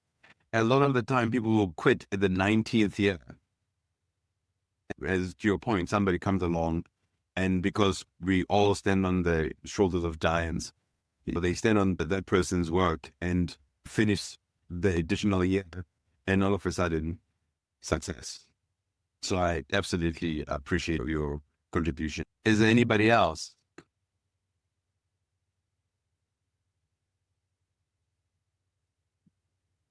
Oh, come on, guys.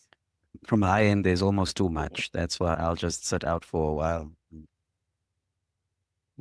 Because I think the idea here is to try and daisy chain the idea of knowledge, allowing you the freedom of time. I think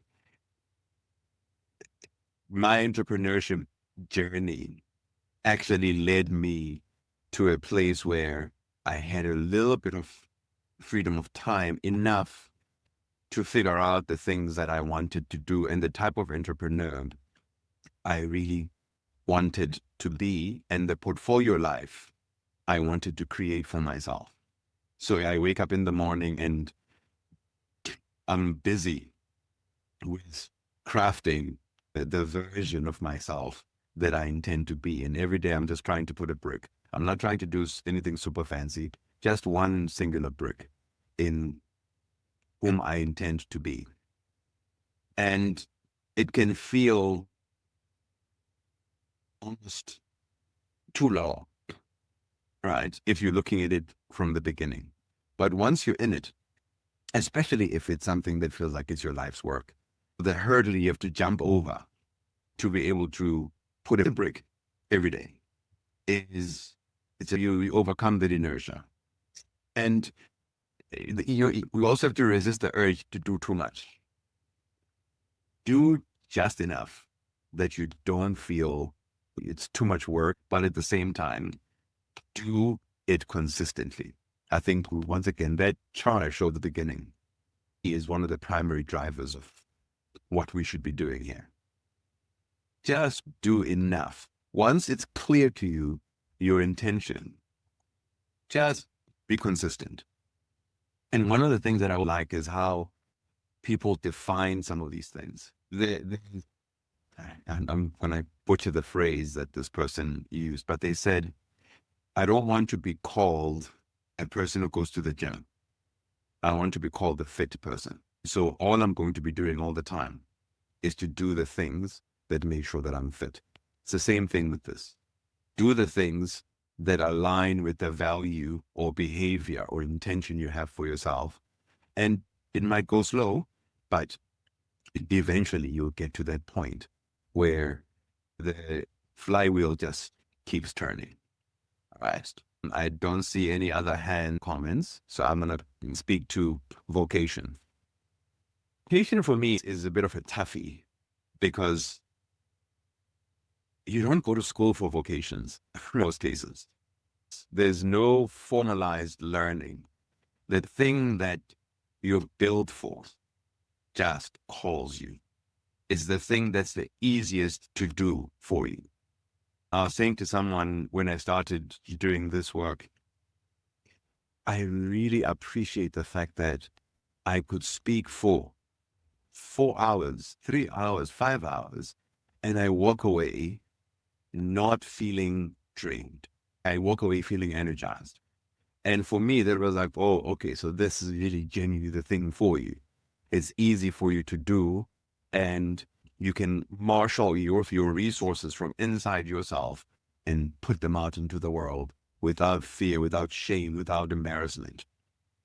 And you can be wrong now and then. Actually, you can be wrong a lot. But because it's something that comes from deep inside of you, it feels natural. So I think these things are self-explanatory. If you ignore your inner call and keep being in a job where you spend your energy complaining, being angry, being unhappy, typically that leads to illness. Most of the time when people do things like that, because if you go back to the emotion pillar, there's a misalignment. And when you're misaligned, your body keeps telling you are excreting biochemicals that are doing negative things to you because the space you're in is so negative. You are either in a state of continuous anxiety, aggression, or dissatisfaction. Because we are physiological beings driven by chemistry, there are things that you're secreting into the system that eventually overload you and cause you harm.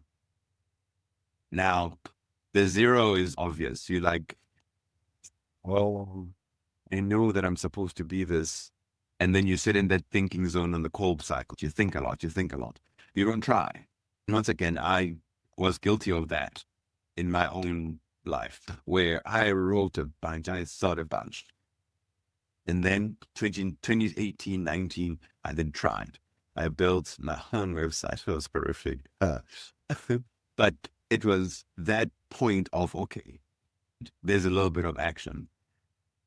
I can once again say now that I'm in the positive area because of Dumi. Dumi fast forwarded me into that area. I went through the phases of volunteering, but not really with clarity.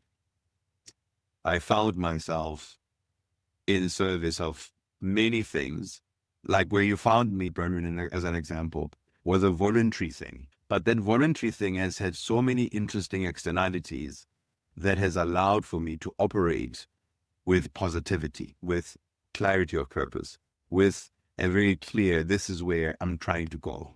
And I have a sense that this is what it's going to do. And I'm hoping that I get to exponentiality where I can get people behind the PEP framework for their own selves so that they can take themselves from inside themselves out into the world with intentionality.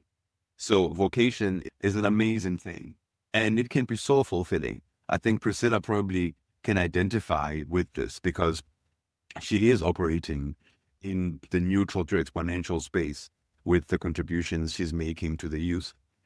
The powerful contribution, because she was telling me that one of her mentees got into a 91 stock asset management. That person's life has been changed permanently. So that's what a vocation does. So don't ignore your callings. Don't ignore the things that feel easy for you to do, because those typically are the things that get you to where you are intended to be. And it's not a religious thing. We are all given certain gifts. At Uno's shop, lady quoted Proverbs. I think your talents will Make room for you before kings or something like that. that your talents make a way for you in the world and put you in front of kings. Your vocation is a marshalling of the things that you're good at. If you back yourself, actually focus on the things that you know you're good at.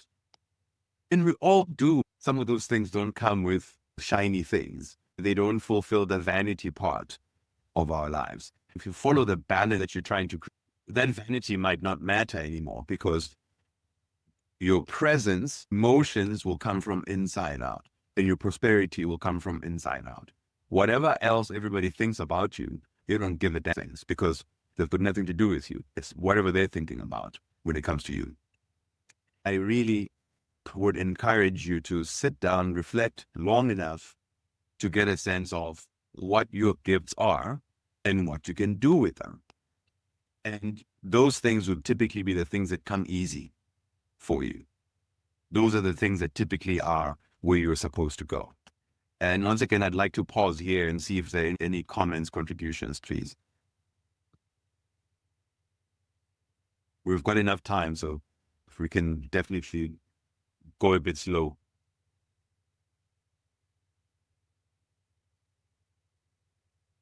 I'm interested because you run a holding company and the value you can get from a person like you navigating that world could be quite interesting. I don't know if it's entrepreneurship on your part or vocation. I'd love to hear where you are with this. I see your hand, Uno. I'm going to come to you.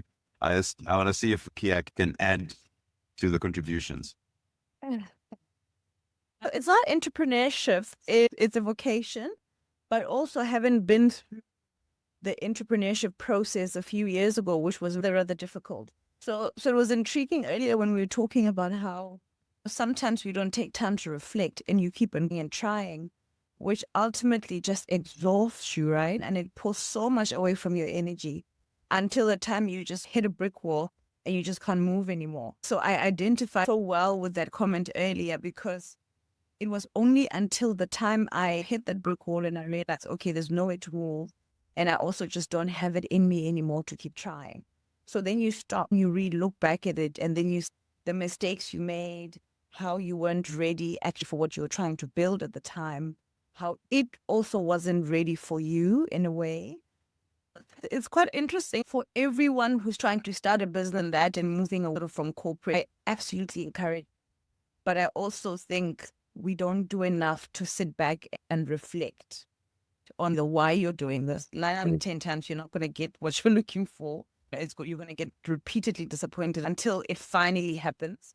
So firstly, the why. Second, superpower. Perhaps it's just the environment, perhaps it's the industry, the sector. Perhaps it's also what you're not doing correctly on your side. Perhaps it's just a lack of network or whatever the reasons are. We just don't take enough time to do that and to actually look back at it and to question so that we know what to fix and how to fix. You just keep trying over and maybe the same thing. So it's been an interesting journey, career. It was first banking, then the entrepreneurship, and then back into what I do now. It's all been about numbers in some way or form. This session was quite interesting for me, just listening to everybody who comes from different fields and their experience. And earlier when we were talking about prosperity, I think for me, it's thriving, right? Being content. For me, it's prosperous, where you just sit and you're content with life, with everything that's happening. And you're not asking for more. You can, and there's nothing wrong with that. You're not asking for more. You're not dreaming about more. You're just looking back and say, I'm happy with where I am. And settled in that. I think that for me is prosperity. Fantastic. Thank you very much for the contribution. Oh no, your hand was up, sir. I think you made a statement around you are in a position where now through your journey, you are able to choose for yourself what it is you want to focus on. How did you get to that place where you are in a position to do that? And I say that because of that tug of war slide you put, where finances, family, between vocation, entrepreneurship, and the career life. There's a definite tug of war around finances and calling and things you would put more time to because you also enjoy and they are impactful. I don't know if you get my question there. Yeah, I get it.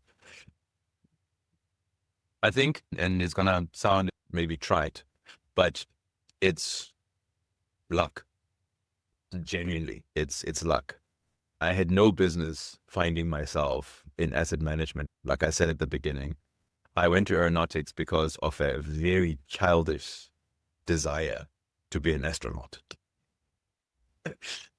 The marks in matric were good enough that I got a scholarship to go to America and get a master's in aeronautics. And then I didn't do anything really useful with it. There was no context for it.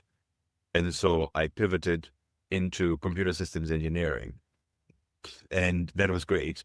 But I effectively got kicked out by my colleagues who were saying, you've got a master's in this. What are you doing here? I was having a great time. I was traveling the continent, doing great things at a time when telecommunications on the continent was quite nascent, right? So we were busy. Most of the MTN and Vodacom assets on the continent, I had some kind of involvement in as an engineer. I wanted to go into management consulting because I realized I liked the idea of investing. I didn't have the tools. And I got into Investec by sheer accident. And I actually didn't want to go to Investec.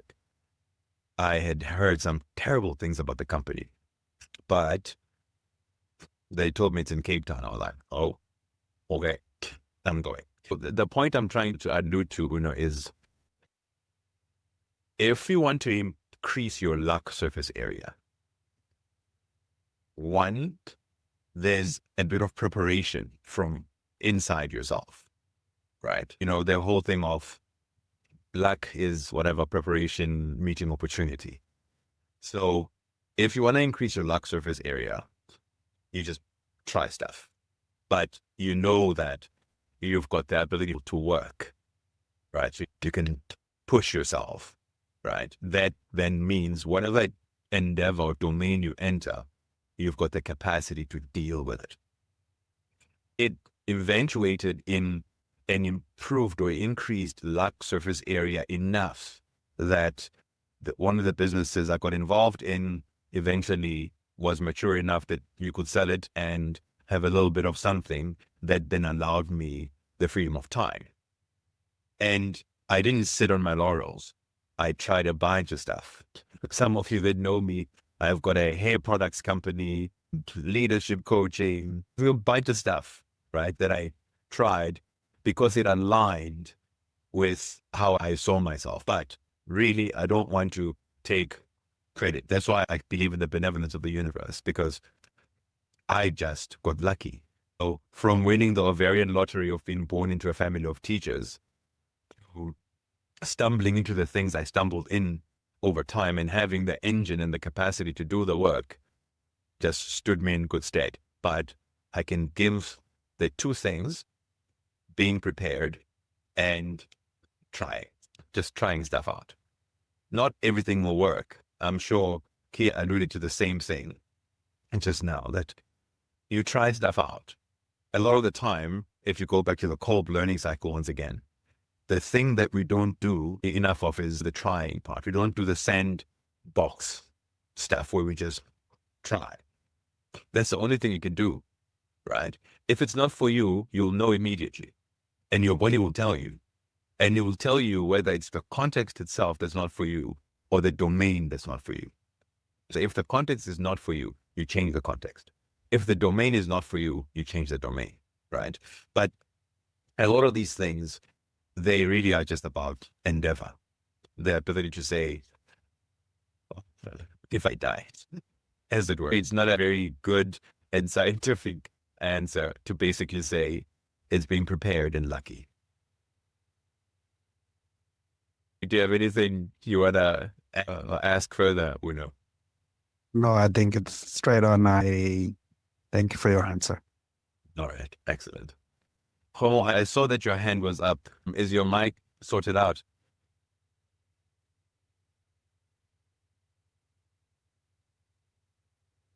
Well, happy if you have a question, just put it in the chat. Miss T will read it for us, and then I can engage on it. Are there any other contributions or questions? Everybody's up. Can you hear me now? Yes, absolutely. Thank you. Okay, stuff, great stuff. I'd like to go back to the Kolb cycle of learning. I resonated so much with what Ms. Kia was talking about. Well, I find myself in the working stages of the learning cycle, skipping through, I might do the doing part, not necessarily reflect or even practice or what I am currently. I'm a student at CBT. I'm in my third final year. And I have to say, I haven't really found my studying style or the personal style that I would say, yeah, this is what I prefer doing when it comes to learning, or cognitive learning or social learning. Like you said, with vocation, agency is very important. I think I might be lagging in that in a couple of you. I have a question that you can assist with. How can you help me in developing the ability to actually move through all these 4 stages effectively? Okay.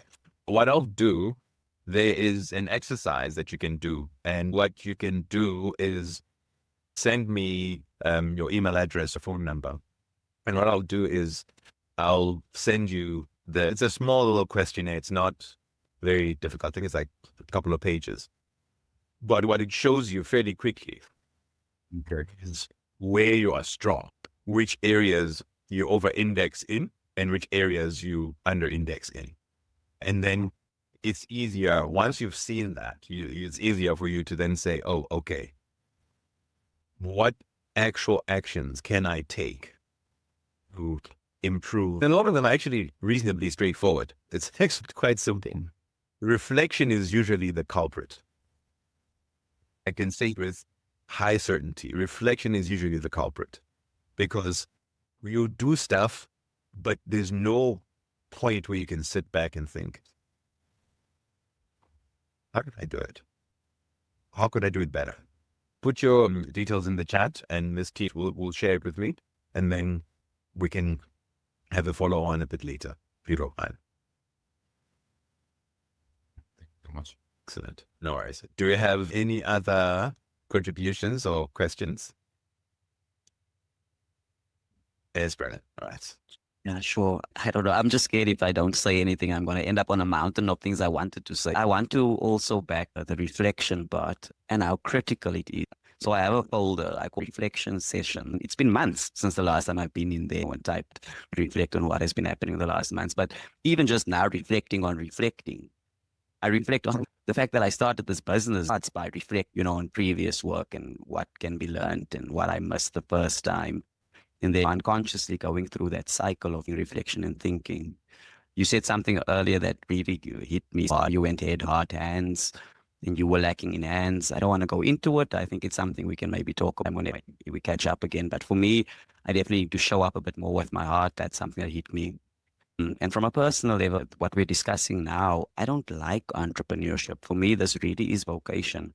Entrepreneurship is a very tricky thing. I respect hustle, but for a lot of people, it's like you're just someone that wants to give yourself a title or whatever. But yeah, and the other thing that you just knocked my feet off, it's if you find your life's work. I'm excited to hear that you're a student because that's such an interesting phase. And to your point, Khulekani, about studying aeronautical engineering, wanting to be an astronaut, I just decided on Chem Eng because it sounds cool at the time. And I'm very lucky to your other point. I consider myself lucky at the end of the day. Working at a furnace is very shit. But still, the knuckles of what I needed to end up feeling like I'm actually pursuing a vocation is because of that stuff. It's very exciting that a student would be in here. It says a lot about you knowing, doing reflection, thinking, practice, and knowing that you should reflect. Such a powerful thing to have this early in your tool bag, your toolkit. That's my turn. I also involuntarily smiled when you said he was at CPUT, but I'm so grateful that he's here because if you start engaging with this now in your life, man, you're going to have magic. If you start now, even if you don't find the right domain for you, there's enough time for you to pivot until you get to where you should go. And if you pick up any of the tools we're trying to share here, even if you pick up one and you just keep doing whatever that tool needs for you to do, if reflection is the one tool you pick up, it will change some things. It will shift some things in your life that will put you on the path that you intend to go on. I'm quite grateful that you are here, Homo. And thanks once again, Brendan, for teasing that out. Appreciate it. Anybody else? All right. Let me move on to career. It's the same thing. I think, honestly, career is difficult because a lot of it is not self-driven. And live in a context where somebody else drives whatever needs to be done. It's not you who's in charge. You need to adopt a certain identity. If you are divergent, you'll struggle to remain or grow in a career. I've met people who, they don't like me. They hate me. They think I'm stupid. They're underpaying me. And so I'm going to leave. And you find that person does that continuously, right? And the magic they miss is the fact that there's something within them causing that dissatisfaction, and it usually gets reflected in how people are receiving them. So their presence is showing something that is discordant with the industry or domain that they're in. The zero multiplier here is one seat, leave at 5, get there on time, do whatever I have to do. And I look forward to weekends and holidays. That's a terrible environment to be in. Fictional, it's fine. You're moving forward.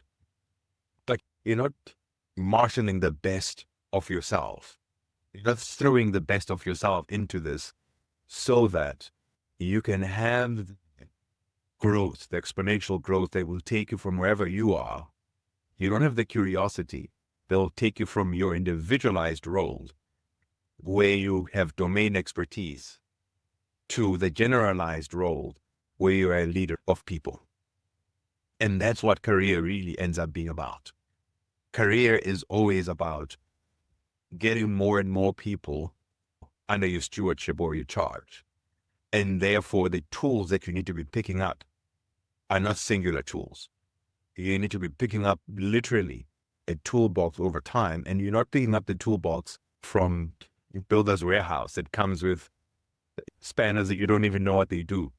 Every single tool in your toolbox is a tool that you've picked, used. You've got some domain expertise in that tool. And so when you get to neutrality, that's when you start being quite clear about what you intend to do within the organization. When you get to positivity, that's when you've got agency. That's when you're the boss of whatever it is you're doing. There's nobody who can tell you about your job. Not only are you good at the actual job, but now have created tendrils that grow into the ecosystem where even if you're no longer in that particular company, those tendrils remain. When you become exponential, there's a thing called pie learning. Pie learning is where you are a good generalist, but you've got depth in 2 domains, like proper depth. If somebody was to speak to you about whatever, you wake up and you know the answer almost immediately. I try to make something called the mu depth. So if in Greek writing, mu is M, basically, with a Satan's tail, right? So where you have 3 domains of deep expertise, and it's the same thing. Over time, you become a person who can understand how the system works, not just the individual moving parts in the system.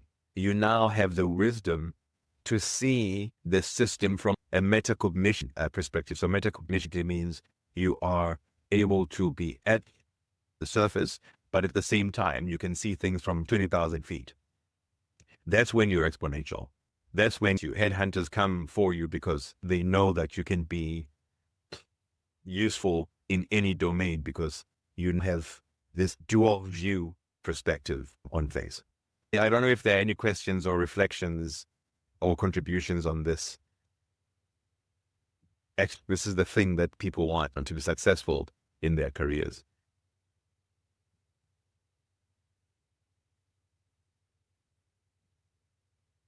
All right. I'm sure we're going to speak to it a bit later. So finally, the thing that I think everyone wants to talk about in most cases is wealth.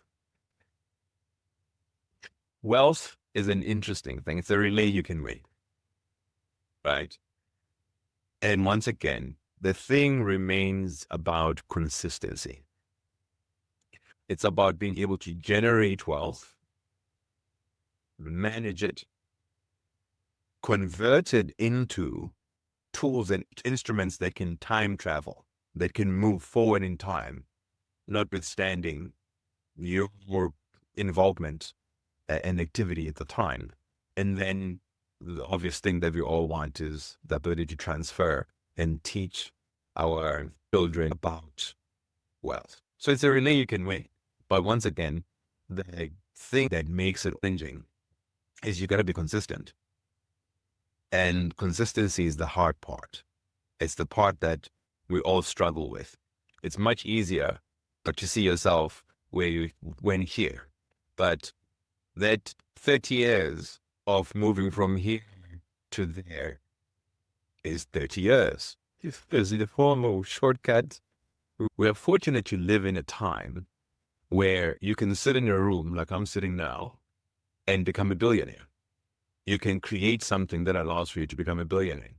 I think there's someone who made a statement that in very short order, we are likely to see a 2 to 5 person $1 trillion company. The tools are now there to create an inordinate amount of wealth and be force multipliers that can level you up and get you to a point of tremendous success.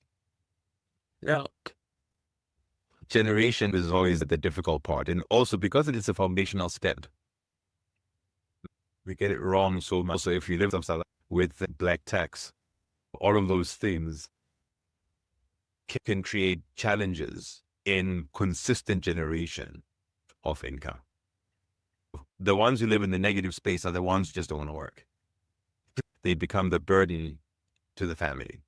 Then it's those who live paycheck to paycheck. And then I suppose sympathy, because some of those things are not really by choice.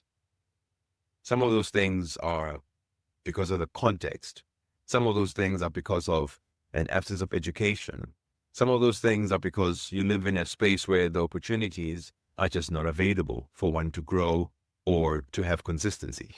I should correct myself on this as well, because I think freelancing has become a bit more mainstream, but If you're freelancing without planning, then once again, you live in a very difficult space where it's up and down all the time and you're not sure of what's coming the following day.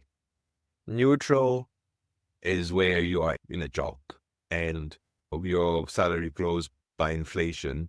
Maybe there's a 13th. If you're fortunate, you work in financial services where variable income is substantial. And so you can accumulate a bit of wealth.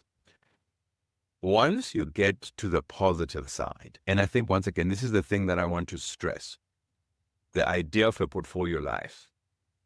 Portfolio lives, I think that's its where it's at, where you craft a life that has components that you enjoy and find ways to monetize them, right? So when you get fortunate enough to be able to structure something like that, your income will exceed or your spending capacity.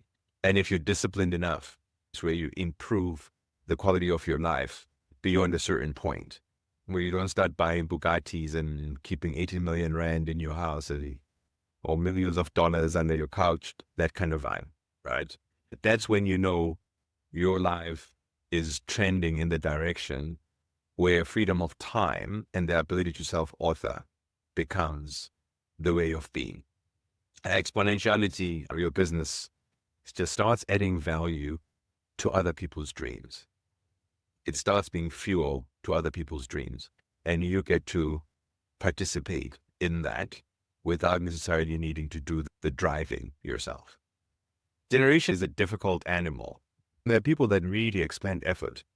And then you'll find guys that go into deals, and then the next thing, they're billionaires.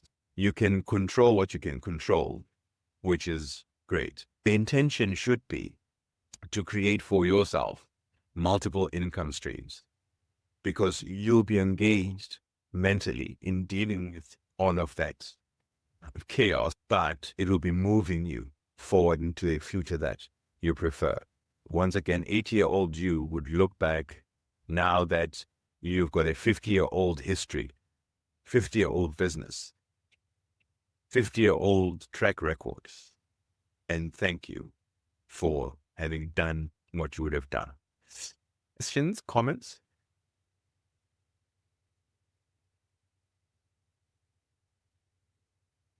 Okay, we'll move on to management. I think here you probably, and a lot of, sorry, go ahead, Uno. Sorry, I didn't see your hands. Yes, it's from a previous one before generation. You said something around being great at, and before that, in the career side. On the positive side, where developing meta skills and influence, actually it was probably the one before. So you said you are great at maybe 2 or 3 domains within that whatever, and you know that very well. And then also you know generally how other things function, and so you are in a position of leadership. I wanted to find out what that looks like, maybe with an example of that place of positive, between neutral and positive. I found that quite hard to crack in the career route for sure. Actually, that's a great question. Within the career space, good organizations are usually one of the primary drivers of that particular type of approach. SAP, as an example, is one of the great companies that trains you right. They will train you to go into any domain. You might be a chemical engineer, and what they will do is give you a secondary domain, which is management. So they'll put you through business school. So you get an MBA. So now you're a chemical engineer, but then they give you the second. So if you take the pie-shaped learning, they'll give you this second leg. They will then start creating the roof of the pie, where they start putting you into certain roles where you'll start getting management experience. If you show aptitude for management, they will deepen or broaden that layer and make it thicker. So by the time you are there for 20 years, your domain expertise is always called upon because you are a chemical engineer. Your management expertise is going to be called upon because you went to business school and you've now learned the secondary domain. And then you'll be given pathways where you can exercise, you can experiment and act and ostensibly reflect, right? So you end up with this two-legged pie with an ever-growing part of the pie. And usually that's, once again, something that takes time and initiative. In those environments, they will make sure that it's available to everyone. But it usually is a handful of people that will really explore it to its fullest. Investec was one of those types of organization where they will teach you and you'll end up having expertise in certain things and then being fairly broad in other things. Does that make 100%. I like that. Thank you. great? Are there any other questions? Okay. So once you've generated the income or accumulated the income, you then need to make sure that it does what it's supposed to do. Grow, right? Fund the life that you require, but at the same time grow. The negative there is just you don't budget. You go to African Bank and you get bunches of high interest rate loans. And you generally and you usually end up going to the Turan 98 that we started off at the beginning. Zero multiplication is where you are a little bit lax, your finances. You effectively just spin your wheels, or you feel like you're doing stuff, but you really are not doing anything. Fractional, same thing. You're saving, but you're not being consistent or intentional with it. Once you get to neutrality, that's when, and a part of it, unfortunately, is a function of evolution or growth within whatever endeavor you're in. We all try and rise to a level where the base Maslow's hierarchy of needs are met.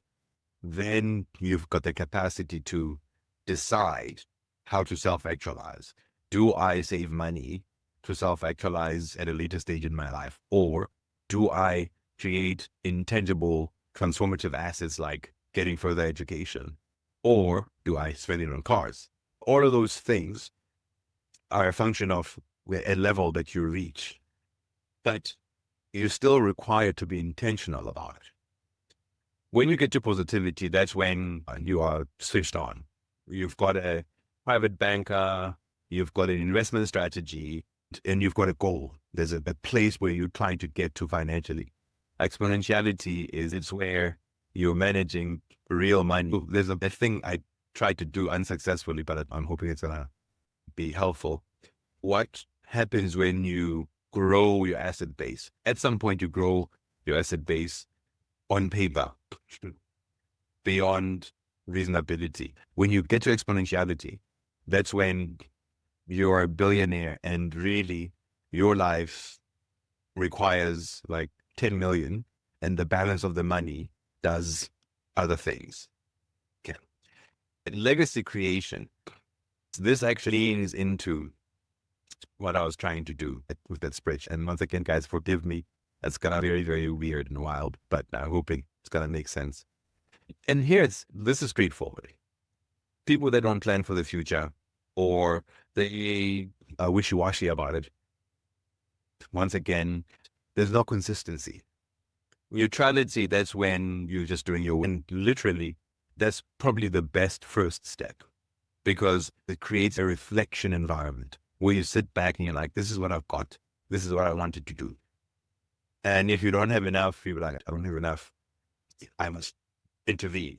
When you get to positivity and exponentiality, you create foundations, NPO, all kinds of stuff that is about more than just you. It lives beyond you, which is, I think, where we all intend to go. Transfer and teaching wealth. This, for people who've got kids or who share resources with their families, this is an important one.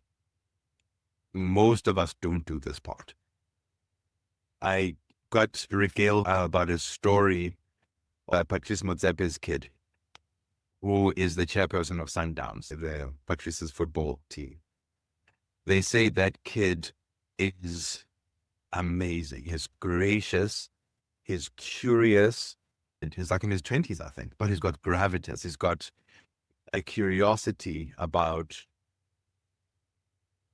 his family's asset and a respect for people and what they know and their wisdom that I think his dad is inculcating in him. And this, for me, was a great example of transferring and teaching wealth, because that kid is surrounded by a bunch of white people who are on his board. He's the chairperson of the board. Everybody passes information or suggestions through him. And you can see that he's in control and he's in charge, and he's been taught the value of what the family has built and is creating. And we don't do that if you avoid financial conversations with your family. You don't tell people what their wills are. When you die, all of a sudden there's all kinds of nonsense and problems. It's not helpful, right? When you get to neutrality, that's when you teach your kids. And it's like financial literacy. It's like little basic things you teach people in your ecosystem, just basic tools. You'll be surprised what difference it makes in how they see money, how they perceive wealth, how they perceive themselves within that context, and how it drives the future that they intend for themselves. When you get to positivity, then you actually have physical platforms and infrastructure that people participate in. You create family funds where we want to go on a holiday as a family. There's 10 of us. We are contributing about 1,000 Rand each. At the end of the year, we've got 120,000 Rand, and we can now rent a house for 2 weeks, and we can afford it, and we can afford the food, and we can afford the transportation to get there. So those things start being ways of being for the family as a collective, which is exceedingly helpful. And if you inculcate that early, it becomes a relay that goes through the history of the family. It becomes a legacy. It even becomes something where people start buying homes for the family. So we now know it's December. We are all going to blah, blah, blah lake house somewhere that the family now owns. But all of that comes with intentionality, something that you actually actively do as a collective and for the collective. So I think the negatives are terrible. You get into debt and you spiral. You don't budget. You get money now and then. Fractional, you just spend. You have no real sense of how much you're spending. Then you get hit in the face with problems. Neutral, you save, but there's no I'm saving for this or towards this, you save. But if you are there, if that's the point you find yourself, that's okay. You can build from there.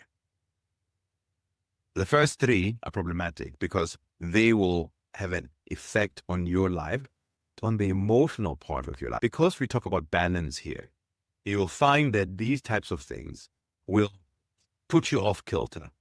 Yeah, when they put you off kilter and you're now stressed, are producing a lot of epinephrine or adrenaline, and all of a sudden you now are finding yourself at high stress levels. Cortisol is now, in the messing you up. All of these things are linked. If you improve all of them by 1%, so if you improve all the pillars of your life by 1%, it can be 1% a week. If you just improve a little bit, the interconnectedness, I found a very lovely analogy at some point. I'm hoping everybody can see while I'm on a show, where they were saying, if you've got a cloth hand, yeah, you can see. If you've got a cloth and you pick one part of the cloth, yes, these other parts of the cloth are still going to be below the point that you've picked, but all of them are going to be elevated. The entire thing is going to be elevated. That's what you want to do with your life. So this negative to fractional effectively means you're not lifting. The cloth just remains in one spot. When you start going from neutral to exponential, you're lifting the cloth and it's lifting everything else.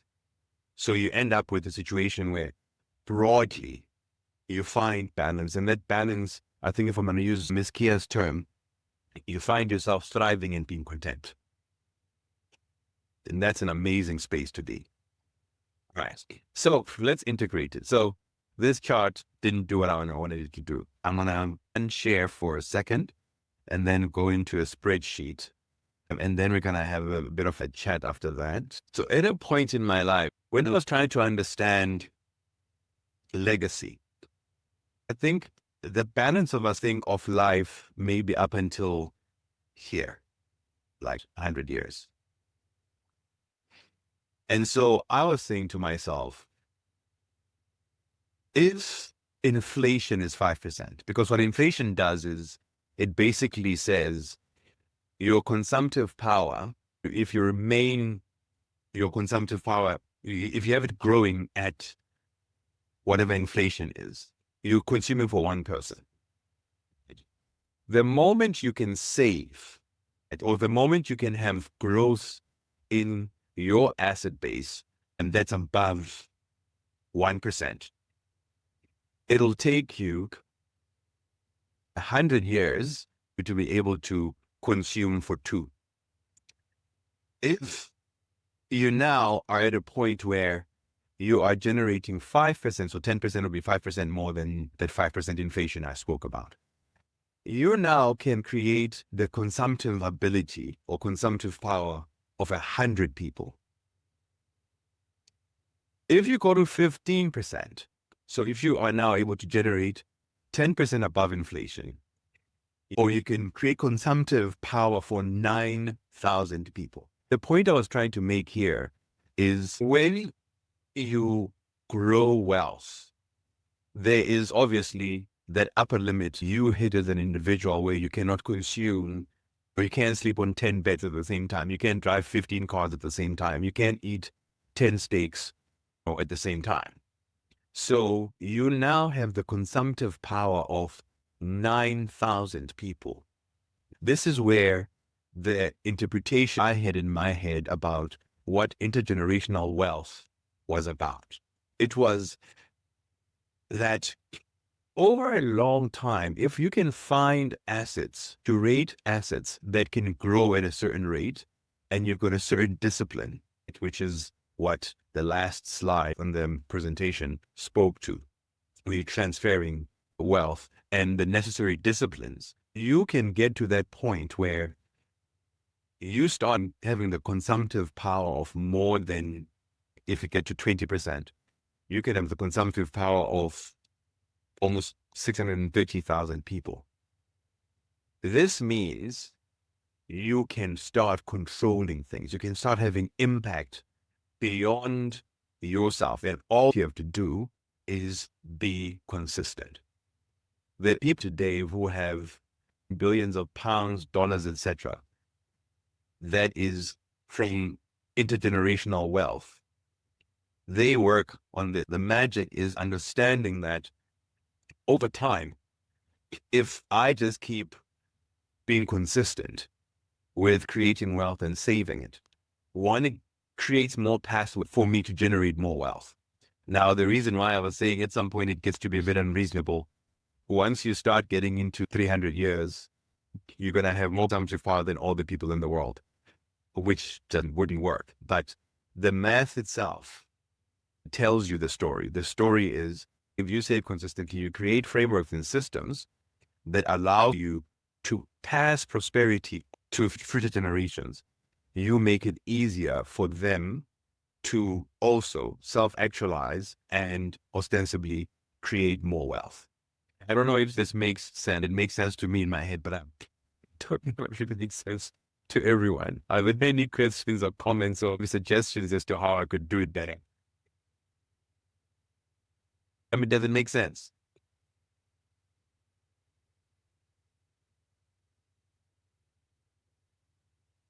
Thank you, Bruno. All right.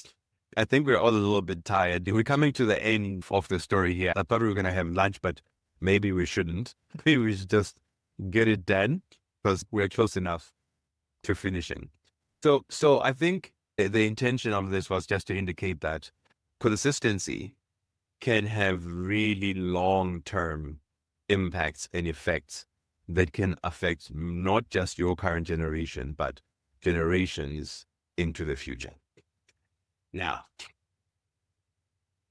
how we try to bring this together is, for those who were not here at the beginnings, the framework is about these 9 pillars that intend to assist you in dashboarding your life, right? And dashboarding them in such a way that you always are trying to lift the cloth and lift everything simultaneously, so that the quality of your life and the sense that you have of yourself improves consistently. You don't want to be wealthy but ill, and just because you don't exercise or eat well. You don't want to be wealthy but alone because you are not evolving your emotional intelligence and health. You don't want to be in a state where you can't control or calm yourself because you don't practice mindfulness. How do we then trap all of this? And once again, you're going to have to forgive me. I play around with spreadsheets. And so I'm going to show you how I started. I'll show you what is a bit of an old tracking tool that I created for myself.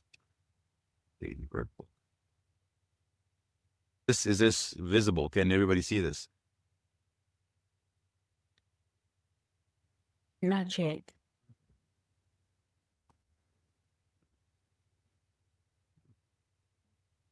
Oh, okay. There we go.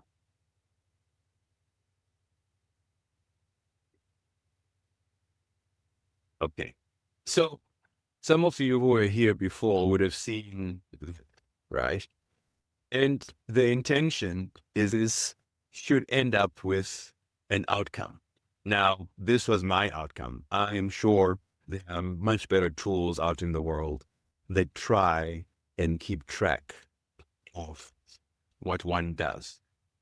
Just let me reopen the first one. Is it not showing anything?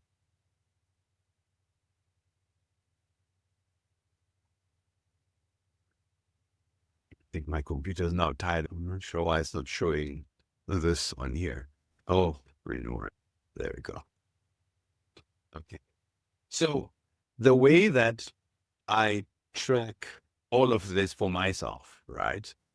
I've just created a very binary approach, which just says, if I'm thinking about spirituality, right? I've got 4 habits that I participate in. I meditate daily, or try. I do visualization on a daily. I grew up burning incense in Pepo. So I burned in Pepo on the daily and talked to the people who made a path for me to be here. And now I like visiting places of worship from different denominations. So I'll go to a synagogue. If I find somebody who is of the religion, I'll go to a mosque. I'll go to a church and many other places. There's meditation spaces, just so I can have an experience of something different that can add value to it. And I just create a binary thing. So I will have yes or no, right? And if it's yes or no, the yeses or the nos get counted and they accumulate to this. And so I will say, all right, in the week, I scored 75% because I did all 7 days for the first the 3 things. I didn't do incense burning throughout, so I scored nothing here. I do that for everything, right? So every day I do that for all of the individual pillars. It can get a little bit tedious at times, but it's worth it. And then it creates for me a score, right? So that score then gives me a sense on a weekly basis how I have done in the spirituality segment. Same thing with mindfulness, health, etc. And then these scores get accumulated into an aggregate score. For me, it's habit tracking.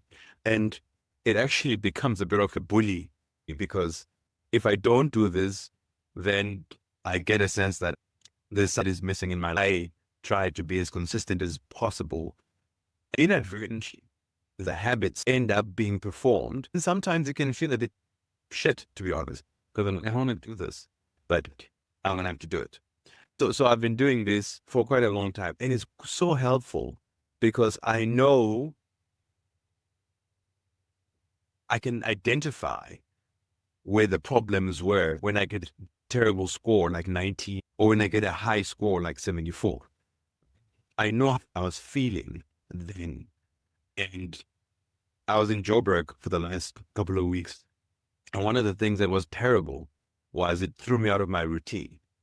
So I couldn't do some of the things that usually will be part of this. So I know the scoring looks terrible for the 2 weeks I've been in Joburg, and I know why, right? So all of a sudden, my activities and habits can get deepened, and they can help me be clear about my identity, because my identity is driven by my habits, and my habits drive my identity, right? My identity is manifest through my habits. This, for me, is the tool that I use. I was hoping at some point I'd figure out a way to share it with everybody else and make it a tool. But I think there's so many of these types of tools out in the world that you probably can choose any tool that you want that is about habituation. I did, however, find that you can do this with AI, with ChatGPT. So I started doing that. That was much better because I don't have to do the spreadsheet jockeying and the formulae and all this nonsense. I could just talk to it. You just tell it stuff like, hey, this is what I did. And so I did that with ChatGPT. And that's all that you do. You can create the framework yourself. So you create the framework yourself. And you can give it the things you want to track. You can tell it how the scoring works. Other people prefer 1 to 10. It works if it works for you. But what it does is it gives you insights. That's what the happy accident, because it will tell you, like, if you are doing so well at this, you're not doing so well at that. Or for you to improve or deepen what you're doing, do this. To improve what you're not doing well, start slow. Do this today. Do that tomorrow. And it is an amazing thing. And so I use it. It's helpful. And it's much lower friction, my very happy, colorful spreadsheet that I've created. These things are not for everyone, but I would suggest if you really do want to have a reflective system for yourself, you can maybe look at ChatGPT and see if there's something that could help you. This was me saying I created this habit tracker on ChatGPT, and it worked. I would love to have questions, engagements, conversations, learning from everyone. And before I once again open that floor, I want to say thank you once again for letting me practice. And I'm hoping that with more stuff that I bring, you'll once again give me your attention and let me practice some more. Are there any questions or comments?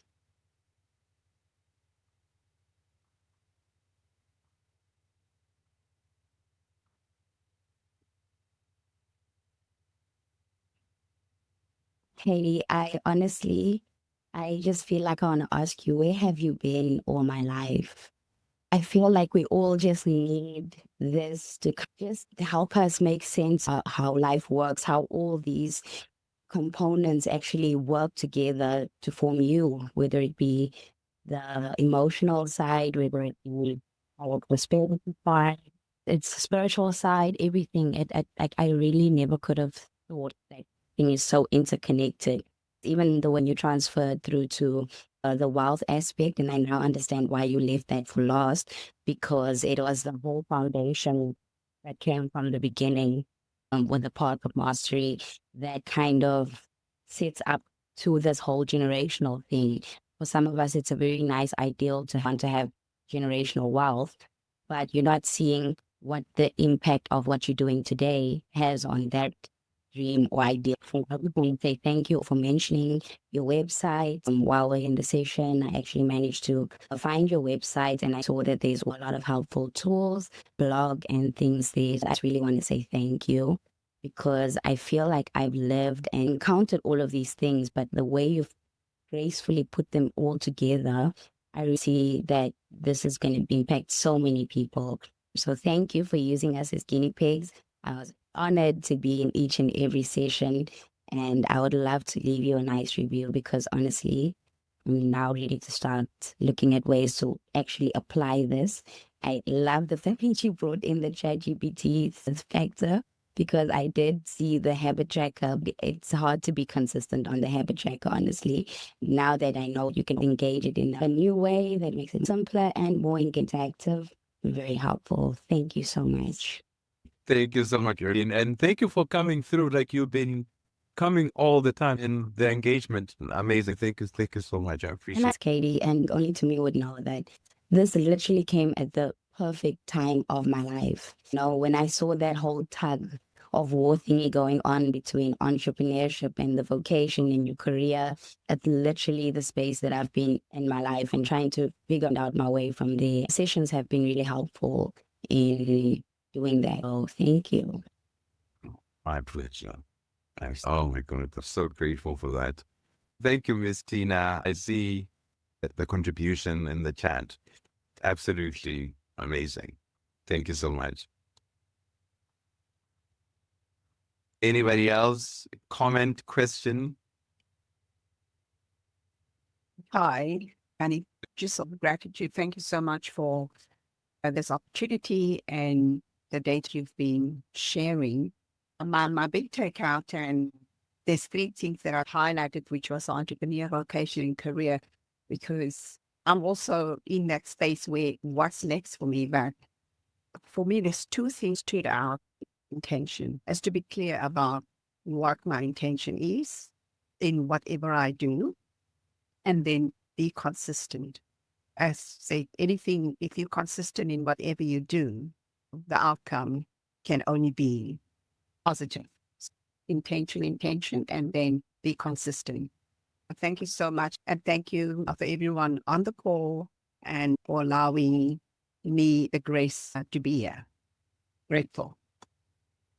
Thank you. Grateful for you as well. Continue doing the work that you're doing, changing the world. Thank you. Appreciate.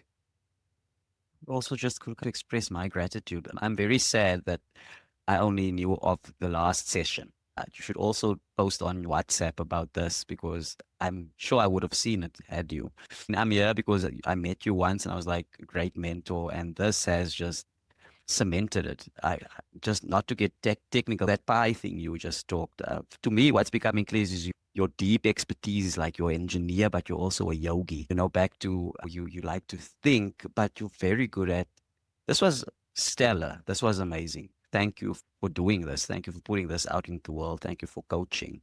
Phenomenal. I hope to be part of more sessions. Thank you. Thanks to you. And thanks for taking them and participating as robustly as you did, Brennan. I really appreciate it. Gives other people permission to not be afraid and express themselves.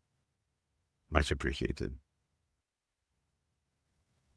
On my side, I'd like to thank my mentor, Ms. Dumi, for actually giving me the invite to hop on the call with you guys.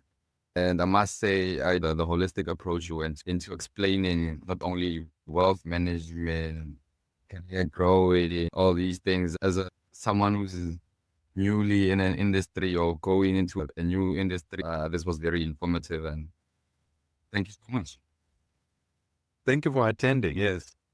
I'm hoping you took a tool or two for the future, because with the tools and just starting compounding them now, 80-year-old you is going to love you. So thank you. All right. I think This is world class. I don't know. Like when we just started and I was hearing you speak, some of the concepts you're putting through, I was thinking, I hope all these sessions are going to come to some form of book, because there's so much already recorded, already written. These frameworks are, I love the multiplier thinking around it for each area of life and how holistic it is. It feels like it's coming from you. And that's just amazing. I think the world is waiting for you, man. You're probably moving slower than we need you. you introduced to me, I would have been moving at a snail's pace. Tumi has turbocharged me, and she bullies me into doing things. I actually have two crawlers that I'm gonna bring to you because she makes me do stuff. I appreciate your feedback. And I think I would like to give you credit for this. When I attended your masterclass, having met you by the beach there, and when I saw you craft something and really people attending and Tumi and Keleto doing that thing, I thought, okay, so it's possible. I've got the content.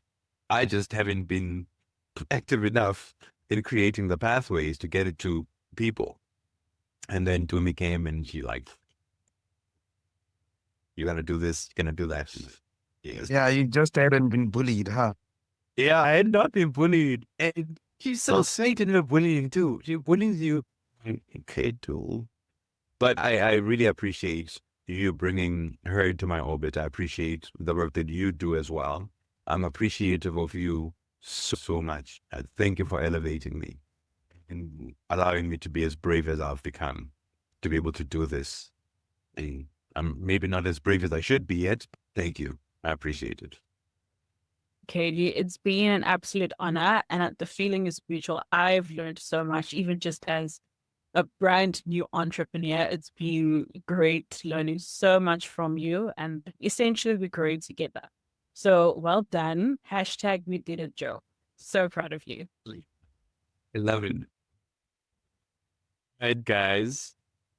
Thank you for your time. Miss T is going to make sure that you get the links, the presentation itself. And you'll have my detail. If you want to engage on anything, let me know. If there's any tool that was mentioned that you'd like to see, let me know. I'll send it to you as soon as I get the message. And once again, I appreciate your participation. And you guys actually stayed throughout this whole thing. That has come out of my head. It was trying to find an answer for myself that made sense to me. I've synthesized a bunch of stuff from everywhere to eventually get to the point where I feel comfortable to share my path and with other people so that they can start being able to craft their own paths. You know, they always say, if you're walking on a nice, smooth, paved path, then you're walking on somebody's path. Your path should always be the bush. And you should be able to hack that bush by yourself. The only thing you need are the tools. So I'm hoping that there's some tools, maybe shears, maybe a machete, that you get to pick up from this that allows for you to go around and whack things in the bush and create your own path. Thank you, guys.